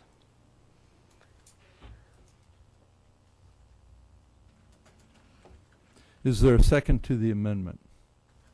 Second.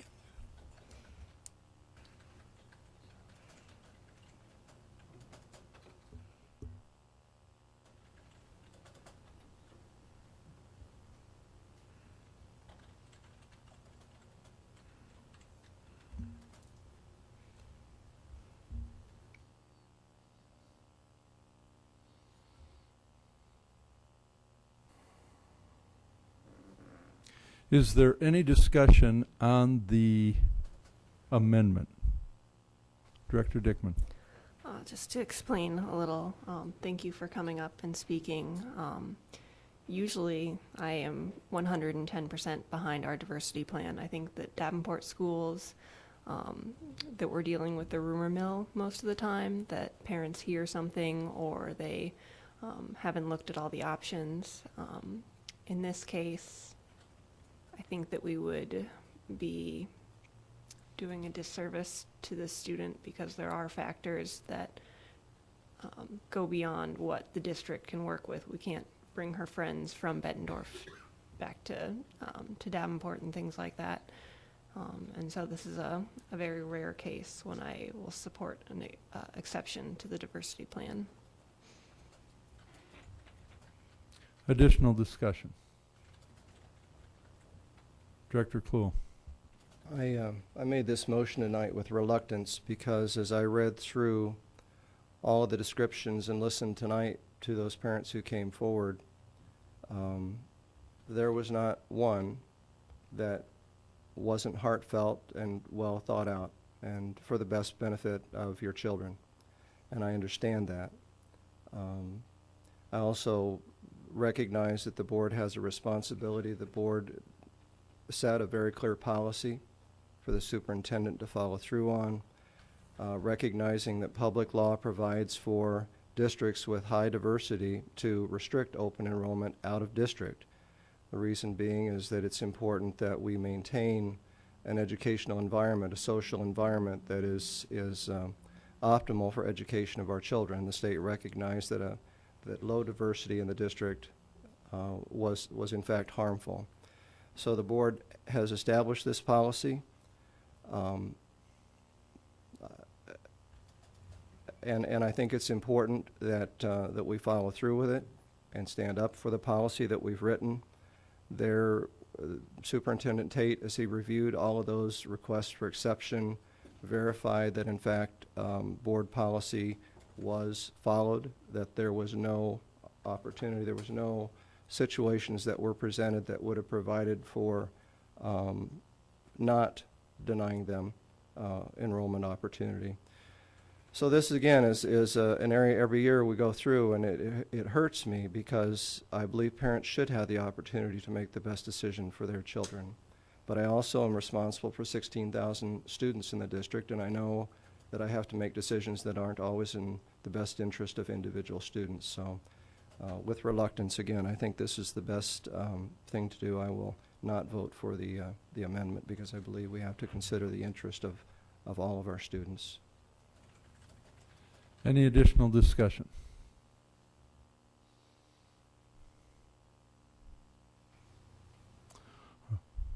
Excuse me. There really isn't an opportunity. Trying to think how to. If there were a question for Yeah, her. if there was a way to let you. Do you have a question for her? Is there any clarification or anything? No, Ralph. That's okay. Okay, any additional discussion on the amendment, which is to remove Elizabeth Park from the list, and the list means the list of open enrollment denial appeals for 2015-16. It's been moved and seconded. I'll call for the vote on the amendment only. We are not voting on the whole original motion. Director Dickman. Yes.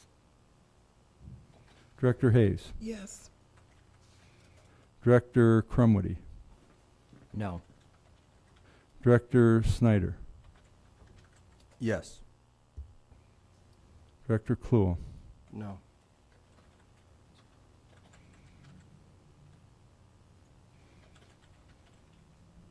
I apologize. This I've got to make sure I have everything exactly right here.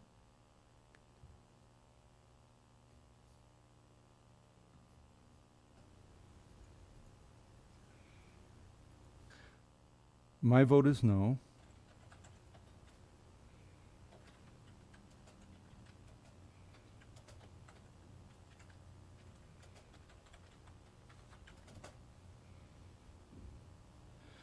It's a tie vote, and the tie means that the motion fails.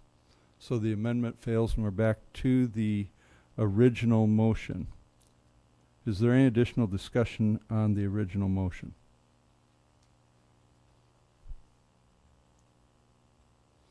Seeing none, I'll call for the vote. Director Kluhl. Yes. Director Crumwitty. Yes. Director Hayes. Yes. Director Snyder.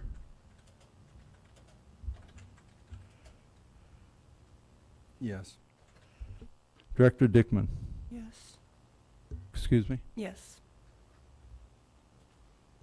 And my vote is yes. Motion carries.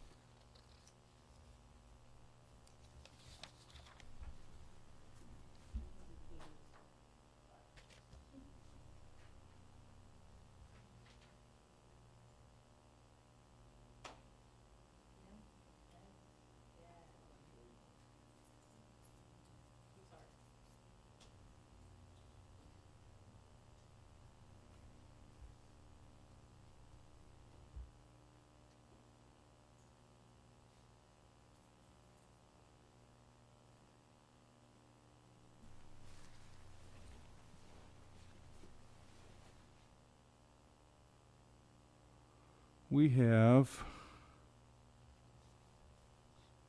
4 motions involved in this issue, which is the approval of $9,795,000 school infrastructure sales, services, and use tax revenue bonds, Series 2015. May I have a motion for... Well, actually, motion 1. Is everybody clear on this? What's that?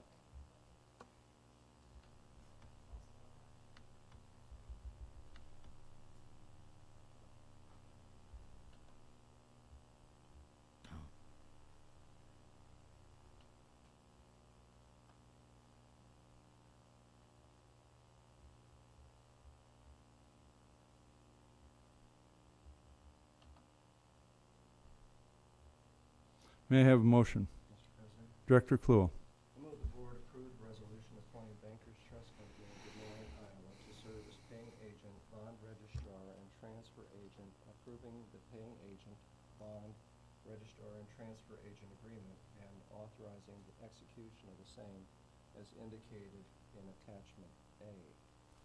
Now, shall I read? Marcia, is that sufficient? We don't need to read the whole attachment? Okay, great. Thank you.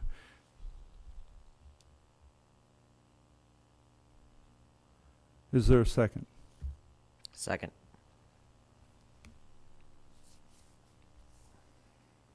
Is there any discussion? All right, we'll call for the vote. Director Kluhl? Yes. Director Crumwitty? Yes. Director Hayes? Yes. Director Snyder? Yes. Director Dickman? Yes. Director, excuse me. And my vote is yes. Motion carries. Thank you. May I have a motion regarding motion 2? Mr. President, Director I Crumwitty. move that the tax exemption certificate be placed on file and approved as indicated in attachment B. Thank you. Is there a second? Second.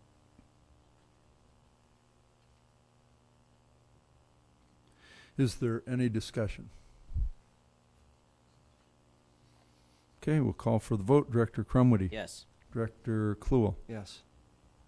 Director Hayes. Yes. Director Snyder. Yes. Director Dickman. Yes. My vote is yes. Motion carries. Thank you. May I have a motion for motion number 3? Mr. President. Director Kluhl. I move that the continuing disclosure certificate be placed on file and approved as indicated in attachment C. Thank you. Is there a second? Second. Thank you.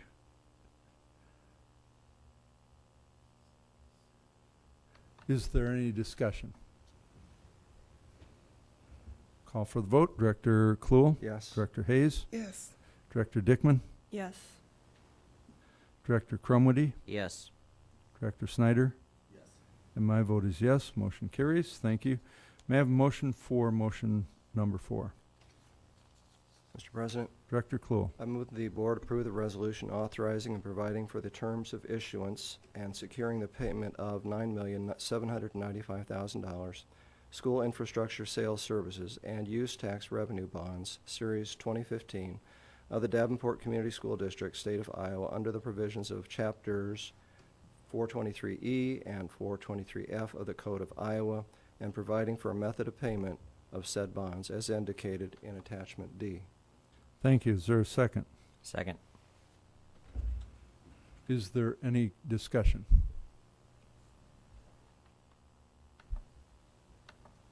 Call for the vote. Director Cluel. Yes. Director Crumwitty. Yes. Director Snyder. Director Dickman. Yes. Director Hayes. Yes. My vote is yes. Motion carries. Thank you. We'll move on to discussion items. First up is textbook adoption. Superintendent Tate.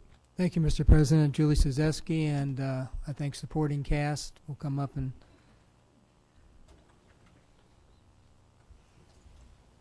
Good evening.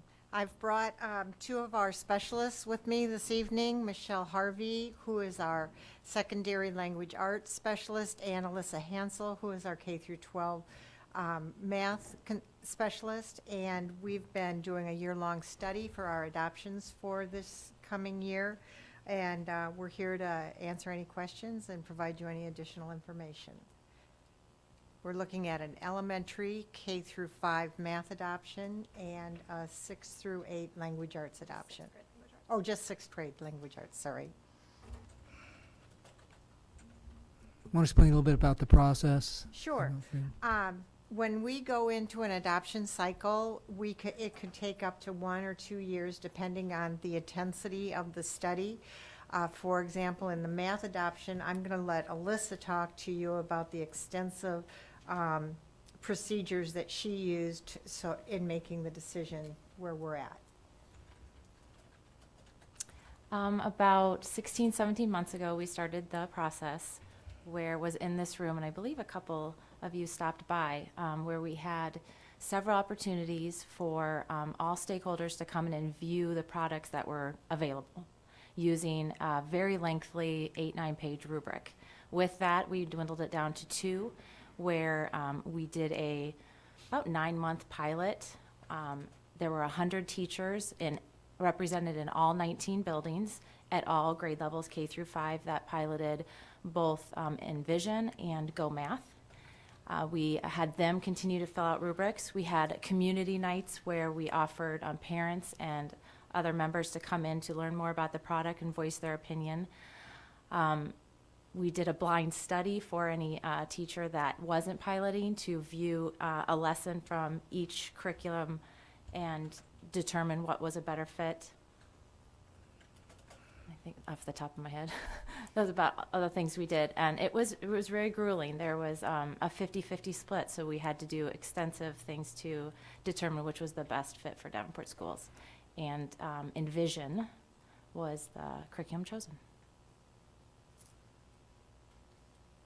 Okay. Do you have any questions for us? I know I do, but any questions from the board? Director Crumwitty, you look like you're ready. With the math revision, and I don't know if you're going to respond, Julie, or it might be Alyssa. You can share. How talk about the transition from what we're using to this new math revision. Sure, that's a great question. I think we're on the 3rd year of using curriculum that was developed by the teachers in order to meet the appliance of the state of the Common Core state standards. So 3 years prior to that, we were using the curriculum growing with math, and we needed to transition to get us on full board to the Common Core. So it was a blessing in disguise to have this transition because the teachers really started to understand the standards and how to teach differently and what goes into the Common Core. So now that we jump into a new curriculum that is aligned to the Common Core and has that research and the best practices in there, I believe it'll be a much easier transition for them. So you say it's aligned to the Common Core. Is it aligned with the Iowa Core as well? Or are there going to have to be some supplemental kinds of materials? Actually, second grade has the only extra standard K through 5 in the Iowa Core, and that has to deal with time and money, and we'll be meeting those needs. Okay, great. Thanks. Director Kluhl. Just to follow up, is it going to be aligned then with Smarter Balanced tests? A wonderful thing about the this is a 2016 copyright, so it's really fresh off the press, and it has these extra questions and throughout every lesson that'll say that it's exactly aligned towards the next generation assessments, either Park or Smarter Balance. Yes. Well, I've been waiting for an opportunity to bring a question up, and I don't know if this is germane or not, but I think it is. And President Johansson and I have been talking about Smarter Balanced and about core curriculum, and it's his concern that some of the assessment involves guessing an answer. And I talked to a teacher who said, no, it's not really guessing. It's actually, there's a formula, there's a pattern to it. I think I'm catching you totally by surprise with this question, but are you familiar with that discussion? No, but I'm very familiar with the tests. I've actually taken all of the practice tests that are out there in terms of the math ones. So is it an issue that there's not one common pathway to an answer, that now perhaps there are more than one there are way? multiple pathways. And that's a bit new, correct? In testing terms of protocols. assessment. Yeah, absolutely. So there isn't, guessing is not one of those pathways. So before it was multiple choice only. Now it's some problem solving, open-ended. You may have to navigate moving a number on a number line. It's just not choosing A, B, C, or D anymore. Okay. But there are still some multiple choice questions. Mm-hmm. Yeah, I'm satisfied, but Director Johansson may not be. Any additional discussion? Director Dickman. You've already kind of started answering this, but I was curious if you feel like the new curriculum and textbooks, if it's content focused or process focused. Both. Okay. A good curriculum would involve both. Content is the math that you're actually doing, the concepts you're learning, but the process is how to teach it. And Vision curriculum has it in the ancillary products in the teacher's edition helps you to understand how to teach the concept. Okay, and you feel like our students using this material would be able to then use their knowledge to then apply to different problems? Had we not had that transition 3 years ago, I would have answered that as no, but the work we've done the last 3 or 4 years puts us at that spot where with now a solid curriculum, they're going to get there and be able to do that. Okay.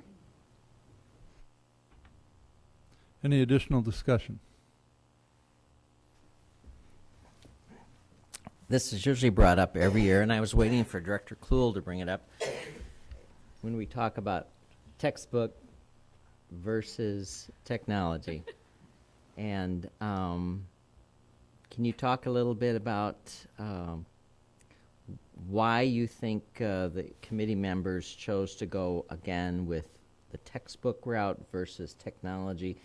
Is there another route that we could have gone with using more technology, or is there a lot of technology involved in this? Speaking for this adoption only,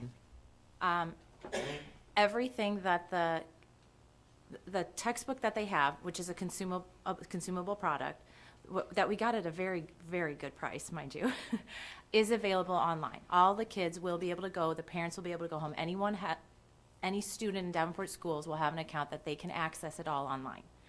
However, a best practice when you have a 5-year-old and you don't even have a one-to-one tablet or a Chromebook, you need to solve the problem on paper and pencil.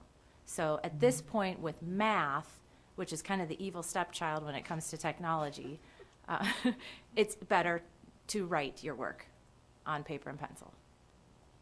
And we don't have a one-to-one right now at the elementary anyway, so. So parents will have access, though. Mhm.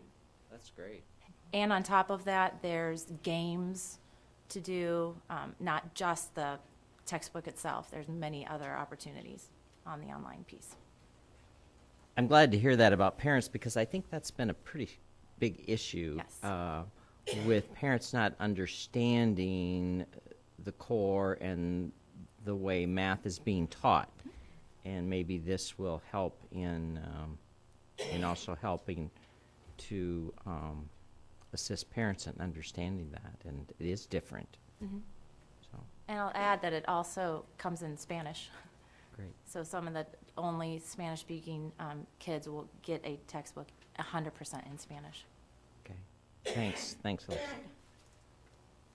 Any additional discussion? As I say, speaking to the technology part of the language arts, the textbook is also 100% online.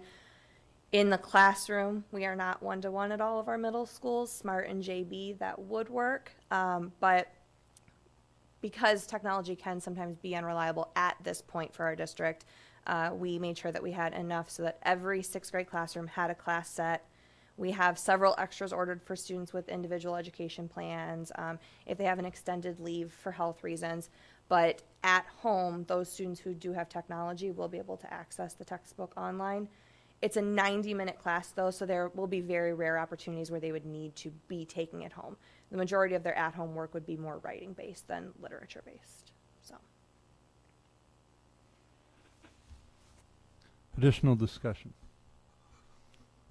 Director Kluhl. Are we close at Williams to having Chromebooks for all the kids? I'll be probably better able to speak to that for sure at the end of the school year. There's still some stuff in talks that has me very, very hopeful for our 4 intermediates that do not currently have one-to-one. But it's still very tentative as to the timeline for it, so I can't say for sure just yet. Well, I'm glad to see that we're making progress towards, I know Julie and I've had this discussion for years, towards the 21st century here with utilizing technology as it exists. Is there going to be some way for us to assess how well things are going with the online opportunities, with the various bits of software that you have that kids can access online? Because again, you know, $500,000 for books is a big chunk, and just wondering. For the language arts one, we wouldn't be able to pull reports on. We'd be able to pull how many users have created accounts, but we wouldn't be able to pull, you know, how much time they're spending on it. For the language arts adoption, our best bet would be to survey parents and to survey students, which is something very easy to do. Yeah. That, perhaps? It seems like it would be a way for us to assess, you know, whether this is a smart thing or not. Easier in math? Same applies. I can look into if there's a usage of online usage or not. I'm not sure at this time, but I can look into that. Any additional discussion? Well, I've got a few things. Going back to the question that Director Kluhl asked originally, and I have to go back probably 3 years or so, but my understanding, and it wasn't in the assessments, it was in the strategies, that in one of the strategies to solving math problems specifically was to guess. And am I mistaken that is a strategy on how to, it's one of the strategies that we teach is how to guess at solving a problem. Is that correct or incorrect? Guess and check is an absolute strategy. I still do it as an adult.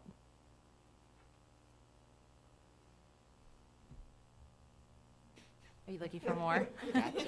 Okay.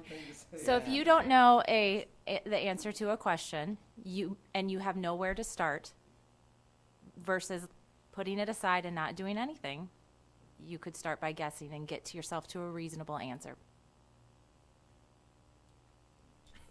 Still not good. Guess.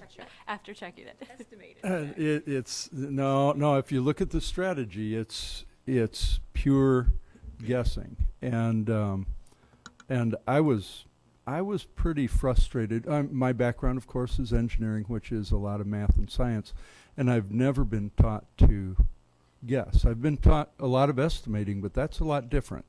And this strategy, the way I understood it, was much more. 2x equals 6, and you guess that x equals 5, and go through and I actually did it.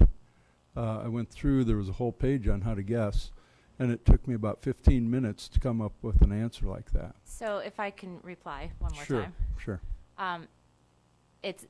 Now I understand your definition of guess and check. It is more having that number sense and that foundation to give a reasonable estimation, which also could be referred to as a guess.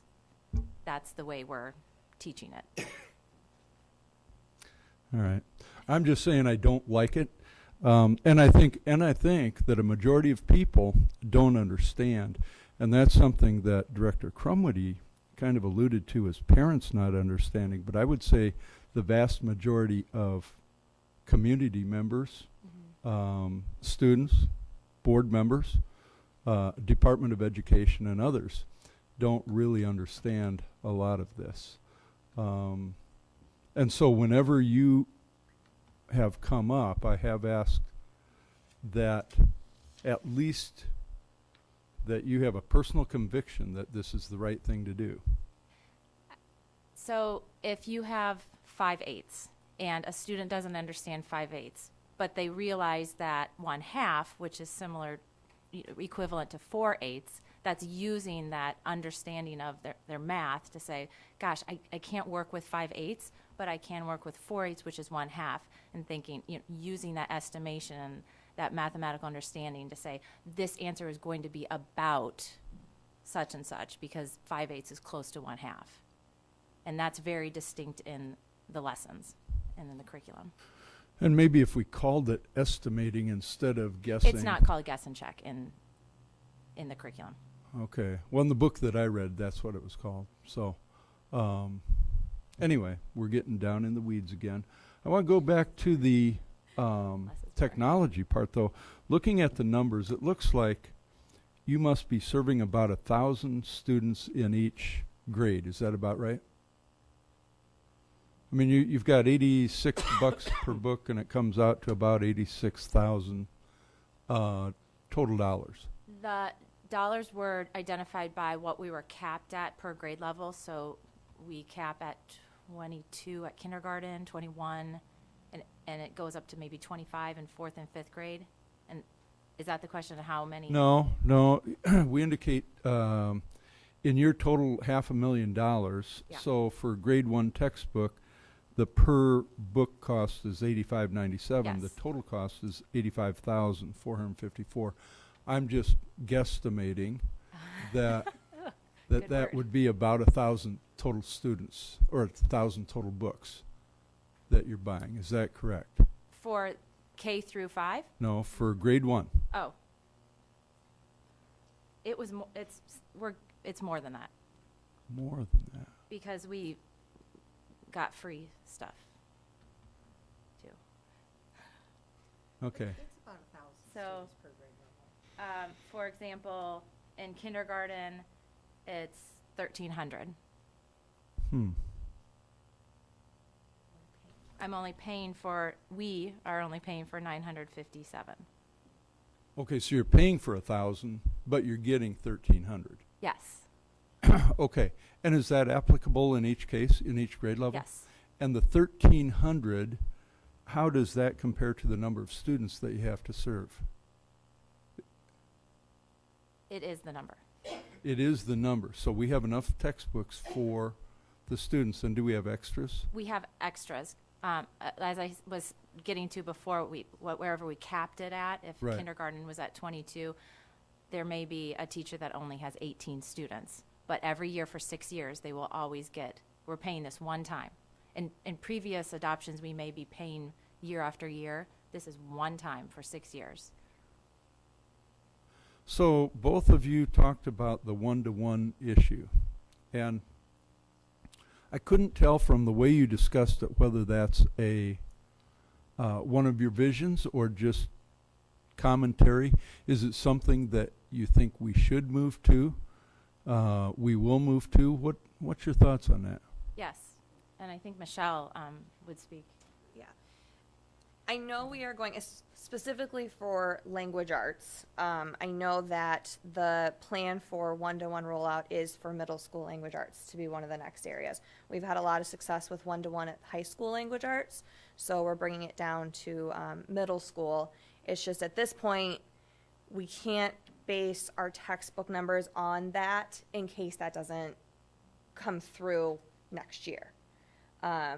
It's possible that it might not, and so then we might end up in a situation where we don't have enough books for class sets. But that's also why only class sets, so that way if we do end up get to a point with one-to-one and teachers want to explore just using the technology for the textbook, you know, then that becomes extra students could take home if they don't have available internet at home to use the textbook at home.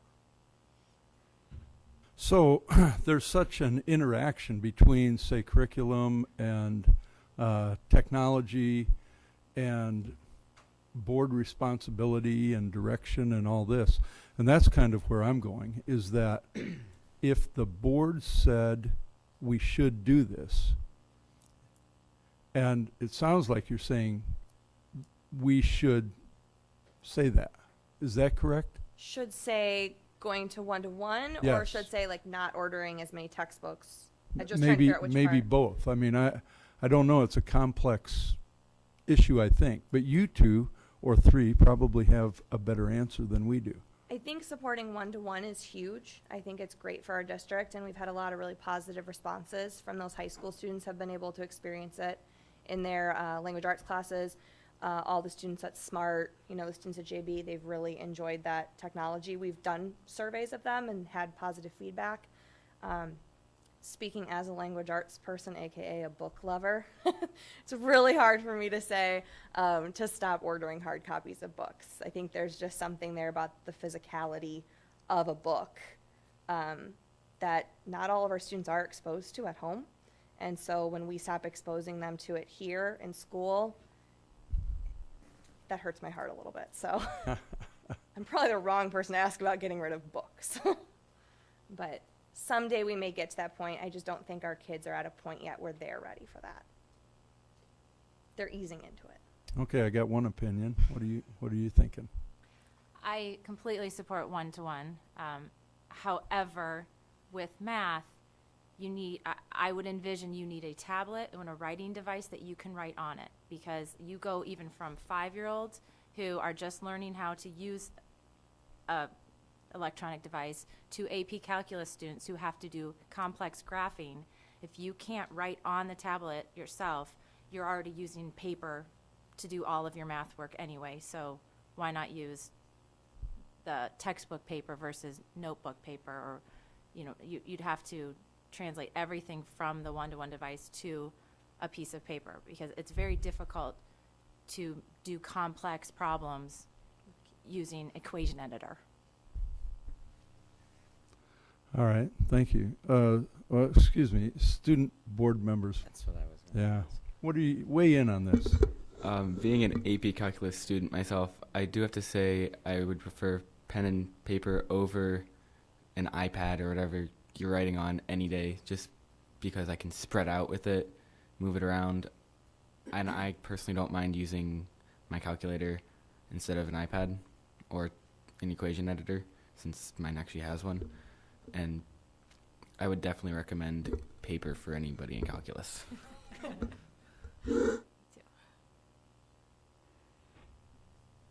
I have pretty much the same feelings as Bennett.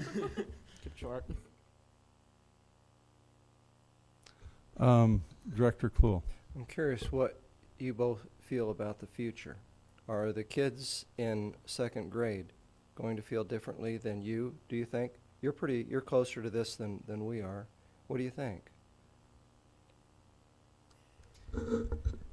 if we ever do get like technology that's digital, like digital whiteboards that size, that'd definitely be something I could use. Just something so small is hard for me to use because I think like in spread out spaces, I don't think on like a 8-inch screen. So I'd choose whiteboard or paper over even a smart board just because it's so limited. I think right now it's finding the healthy balance between the two. There's still a need for paper. So maybe you guys are transitional, or perhaps not. Just because of the nature of the science, it may always require room to spread out. Yeah, I believe so. But the one thing with smartboards that's great is that the teacher can throw a website showing how to do problems or videos up on the board. So that's a plus, but we always go back to the whiteboards in the classroom.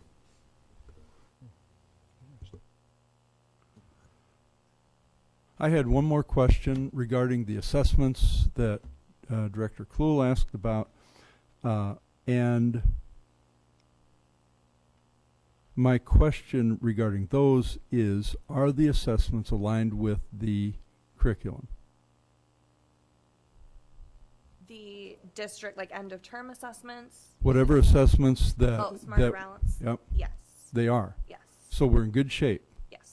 Because we are aligning our curriculum to the Common Core, Smarter Balance is aligned to the Common Core, it matches up very nicely. And moving away from multiple choice questions and Smarter Balance relying on, and any next generation assessment will be relying more on student actually writing. That is actually probably a better reflection of what we do in the language arts classroom than multiple choice questions. Multiple choice questions don't really get at students having to explain their rationale behind what they think and what they think they read. Writing that out is better. And so we're already probably a little bit better prepared for that idea just because we have students writing on a daily basis. And the last question, last time we had curriculum here, the discussion was on alternate core and some other core. And so it struck me that we had 4 cores. We had the Iowa core, the Common Core, the alternate core, and whatever the 4th core was. And I couldn't figure out how the 4 cores were aligned. Are they? I'm kind of thinking that you might be talking about the elementary adoption, that we're just beginning that process right now. And so what we're talking about there is that we would have a core adoption, just like Envision, but it would be for reading. But we also know that there are some students that learn in a different way better. And so we have had discussions about perhaps a building might have 2 different programs going on, that the ones that these students learn better, the ones for these students. It's just a difference in how you teach between direct instruction and more holistically. So that we're just beginning that whole process. So that's, I believe, what you're thinking of, the alternate core. Yeah, and I think what was confusing to me is that those words were actually used. And that's what I was I was somehow trying to reconcile all these cores. Right. Yes, we will, when we do an elementary reading adoption, we will have a core program, but because of the different modalities that students learn in, we're thinking there could be I'd hate to use another word, but a dual core, so that the students that learn in a different modality would have direct instruction. So, but they would both would meet the Iowa core. All right, thank you. Okay. Director Crumwoody. I have one other question for Alyssa. I've been curious about this because Davenport was selected as one of the school districts that had the model math program, and it was at SMART. And I'm curious, and teachers could go in and watch and observe how this teacher Best at SMART was implementing the core in the classroom. Is that still going on? We have 2 this year. Okay. We have one at Smart, a different teacher. The teacher last year became one of my math coaches. And then we have one at the elementary level at Washington. Oh. And we have a larger team coming to observe, watch, and learn. Before it was maybe just a few teachers, and now each team is, gosh, at Washington it's over a dozen that come in and go through that cycle. It's called a studio cycle. And do you know if the administrative component is still going on? The administrators? Diane Allen is there, and Cammie. Yes, they are both very involved. And I Great. go as well. That's great. Thanks. Any additional discussion? Director Dickman. I just wanted to add one note about the technology for calculus. I took calculus, and I count as a millennial still, and I think until they outlaw paper that it would be easier to use paper to do math problems, because you have like different levels of things going on, and the interface, it works very well with typing, like text, but it just does not work very well with equations because there's layers of things and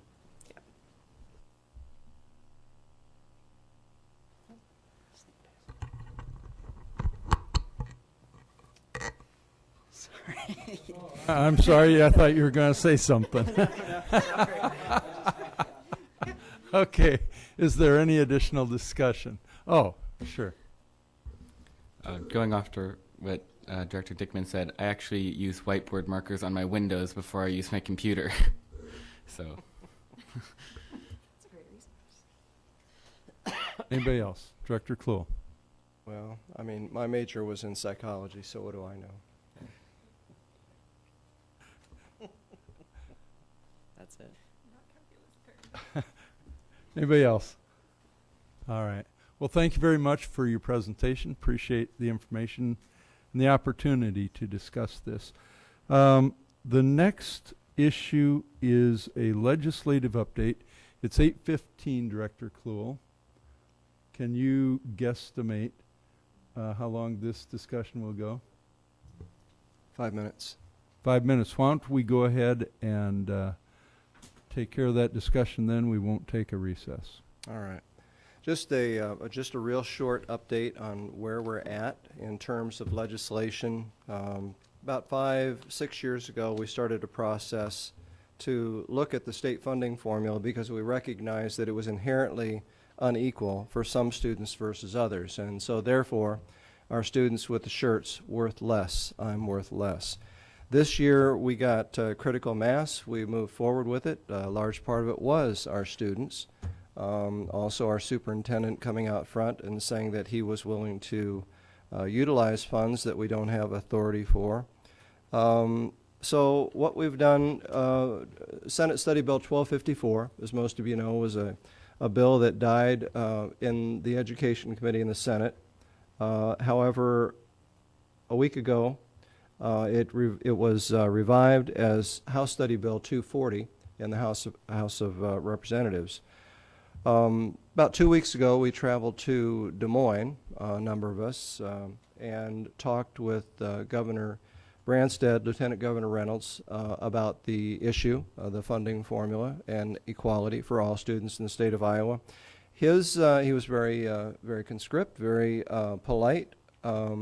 He pretty much left it up to the House and the Senate in order to bring him a bill.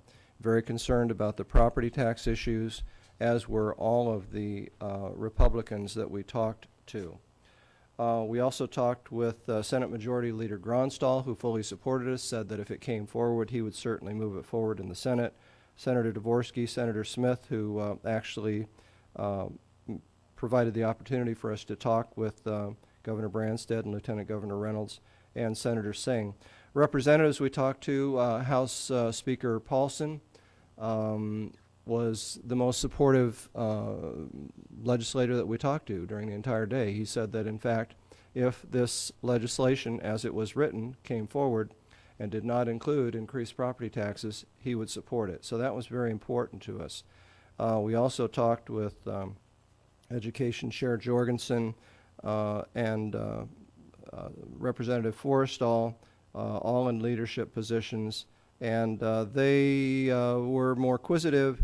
Unfortunately, as you read in the paper, most recently, Representative Forrestall has some real concerns about the property tax issue that we did not have the opportunity to address with him when we were at the Capitol. However, we are working to send him information on the fact that while yes, this will be, the funds will be replenished with local reserve levies, which is property tax.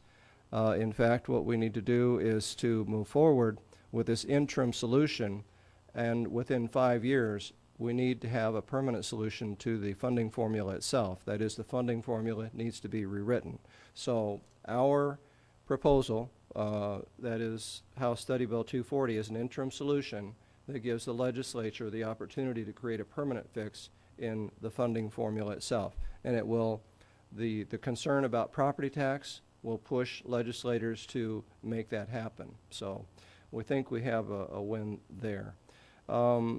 We met with the Farm Bureau a week ago. We sat down with the Scott County Farm Bureau, talked to them.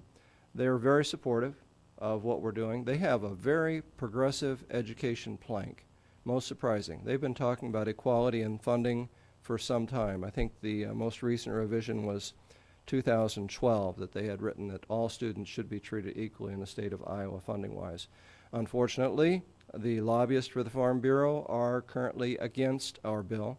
The vast majority of lobbyists are for. The Farm Bureau is currently against. We're working with the local Farm Bureau folks and also a gentleman named Mark in Des Moines, who is a regional representative, trying to help them understand that the property tax issue is not probably the concern that they may believe it to be.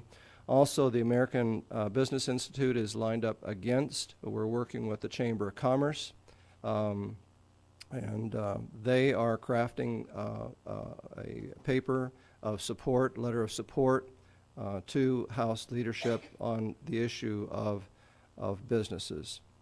So we believe that we may not be able to change their minds, but we certainly want to present them the opportunity to consider the evidence.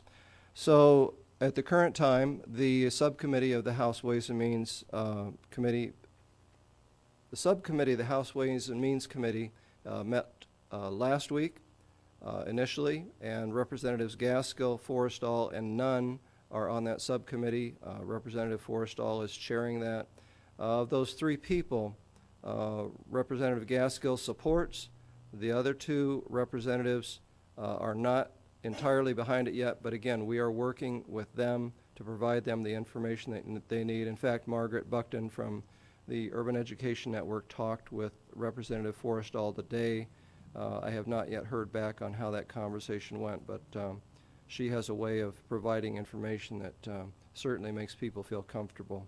So we'll see where that goes. As I said, I didn't say, the subcommittee, the Ways and Means Committee, will be meeting again tomorrow at 11:30 in the Capitol, and we feel that it's most important that we have all three of those representatives lined up to support, because as they talk to the larger committee, we'll want to have them totally supportive. So I will continue to update the board on what's going on with that as I hear tonight on how that conversation with Representative Forrestall went. We're cautiously optimistic at this point that our legislation is going through. There's some good reasons why it should. It was just in the Cedar Rapids Gazette today, the article that was pretty much in the Quad City Times last week, supporting what we're doing. We've talked with a number of school districts about this and had a great deal of enthusiasm in 6 or 7 districts that we've talked to. We've asked those districts to talk with their local representatives, especially the members on the House Ways and Means Committee, because again, that will be crucial in terms of seeing the light of day with this bill. We feel good about that. We've talked, President Johansson has talked to corporate headquarters of Hy-Vee, and Mr. Pat Hensley is a representative of Hy-Vee, and he spoke favorably about the bill, and we are hoping that he will call Representative Forrestal Nunn and also Representative Upmeyer, who is the House Majority Chair. Very key people. So we're hoping that he will call on behalf of Hy-Vee, a very prominent business in the state of Iowa. So that's where we are. We're waiting to see what happens tomorrow, but we will continue to try to educate the 3 subcommittee members to make sure that when they present tomorrow, that they give it the best shot that we possibly can put on the whole thing. So, optimistic. Any questions?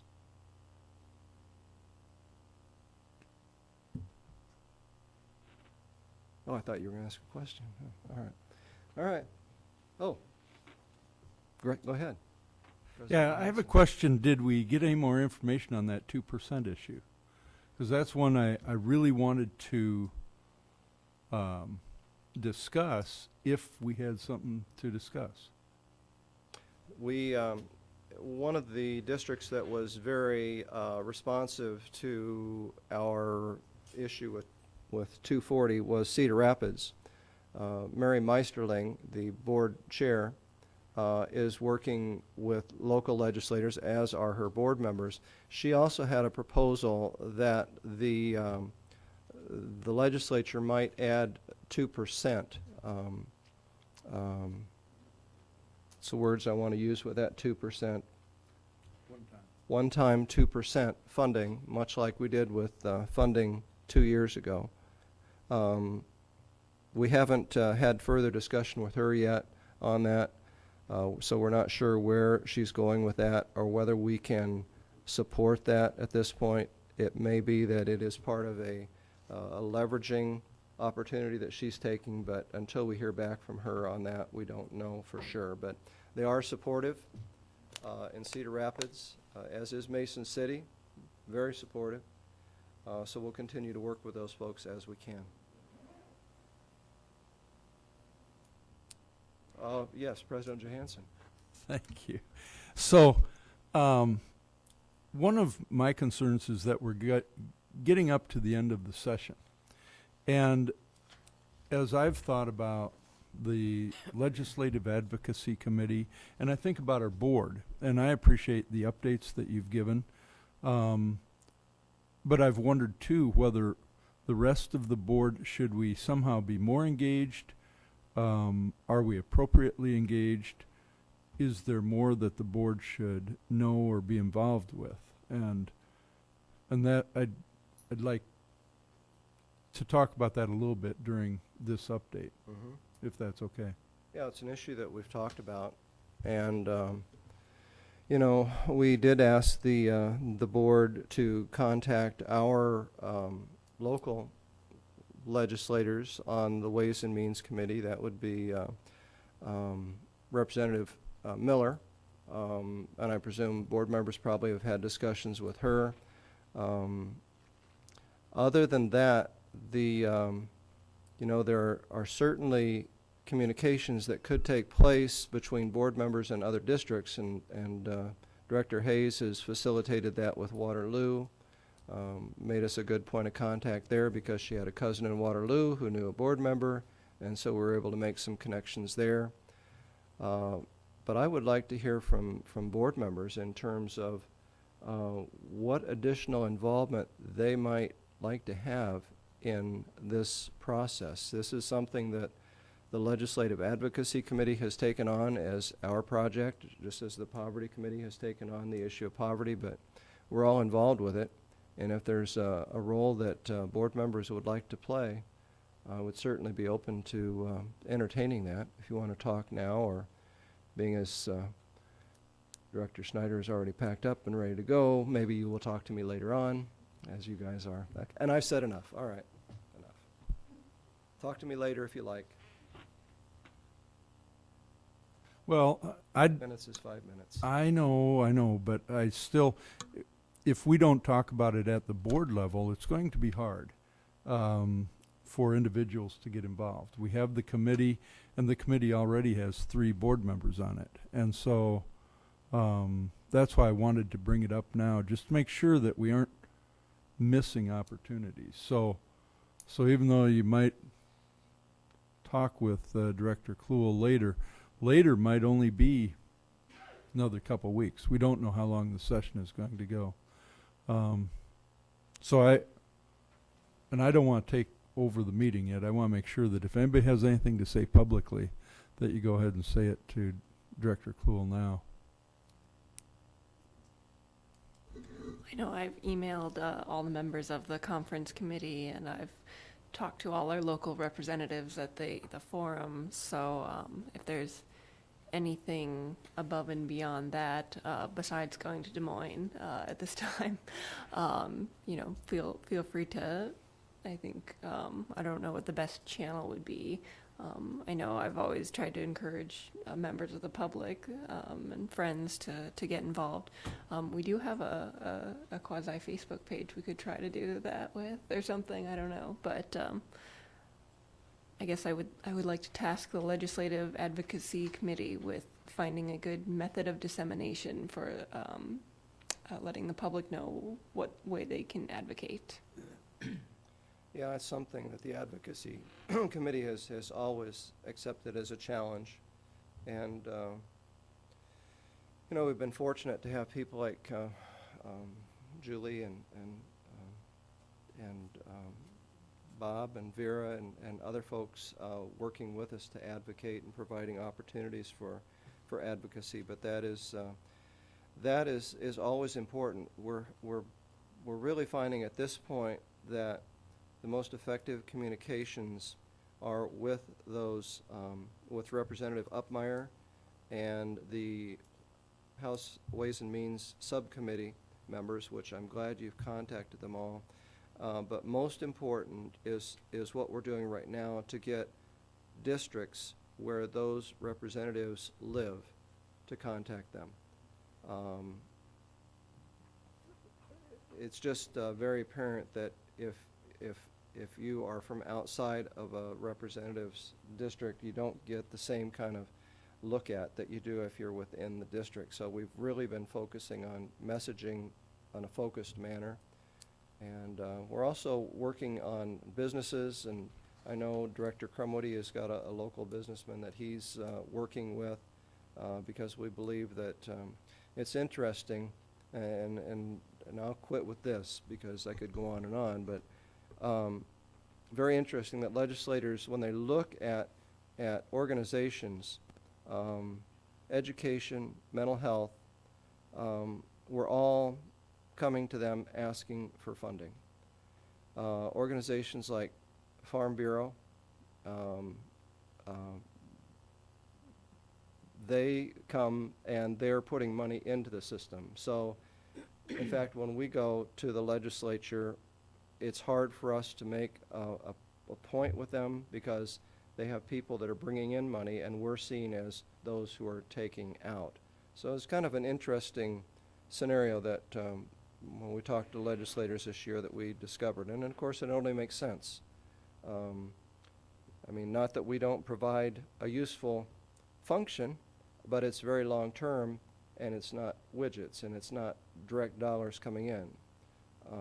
So we're working at a bit of a disadvantage in that regard. So the more we can align ourselves with those businesses, and there is a potential, a large business that the Chamber is working with, that they may write a letter of support to the Chamber, and the Chamber then has agreed to take that forward to House leadership. So business is very important, but you're right. Local citizens need to be informed. They need to know what's going on. And perhaps there's a better way to keep them involved in the process. But I believe that the forums that we've held have been pretty inclusive. We've hit a number of different organizations with that. We've got the website, which Rachel has kept up with the issues. But in talking about, no, I'm just going to quit because I'll just go on and on and on here. Got to quit somewhere. I would be reluctant to cut you off. I know you would at this point. All right. If there is no additional discussion on this issue, we'll move on. All right, we'll move to administrative reports. Superintendent Tate? None. Okay. Board reports, requests? Got one request, another one coming over, and board reports, Director Crumwitty. Mr. President, I want to take a minute to thank the family of our former director, Bill Sherwood, for donating his personal library to the Davenport Community School District. And these are hundreds of educational, leadership, and research materials that are now housed, as I understand, at Mid-City High School, and that these materials will be accessible to all educators in the district and teachers as well as administrators and even for board members. So thanks to Bill's family for making that donation to our district. And he had quite the library.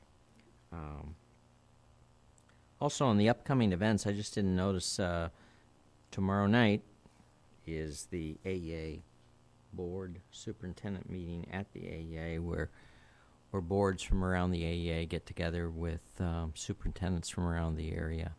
And it's a nice evening. So hopefully we can do a little advocating about our legislative issue at that event. Thank you. Any additional board reports? All right, I've got two requests. First is from Director Hayes, dated April 27th, 2015. Agenda item, readdress and complete the self-evaluation, which I assume means the board self-evaluation. And from Director Kluhl, dated April 27th, 2015. Principal Beshan at Jackson Elementary described how they are teaching math. Would like her to describe the innovative process she's implementing. This relates to teaching under the Common Core, and this is an information request. With that, I would entertain a motion to adjourn. So moved. Is there a second? Second. All those in favor say aye. Aye. This meeting is adjourned.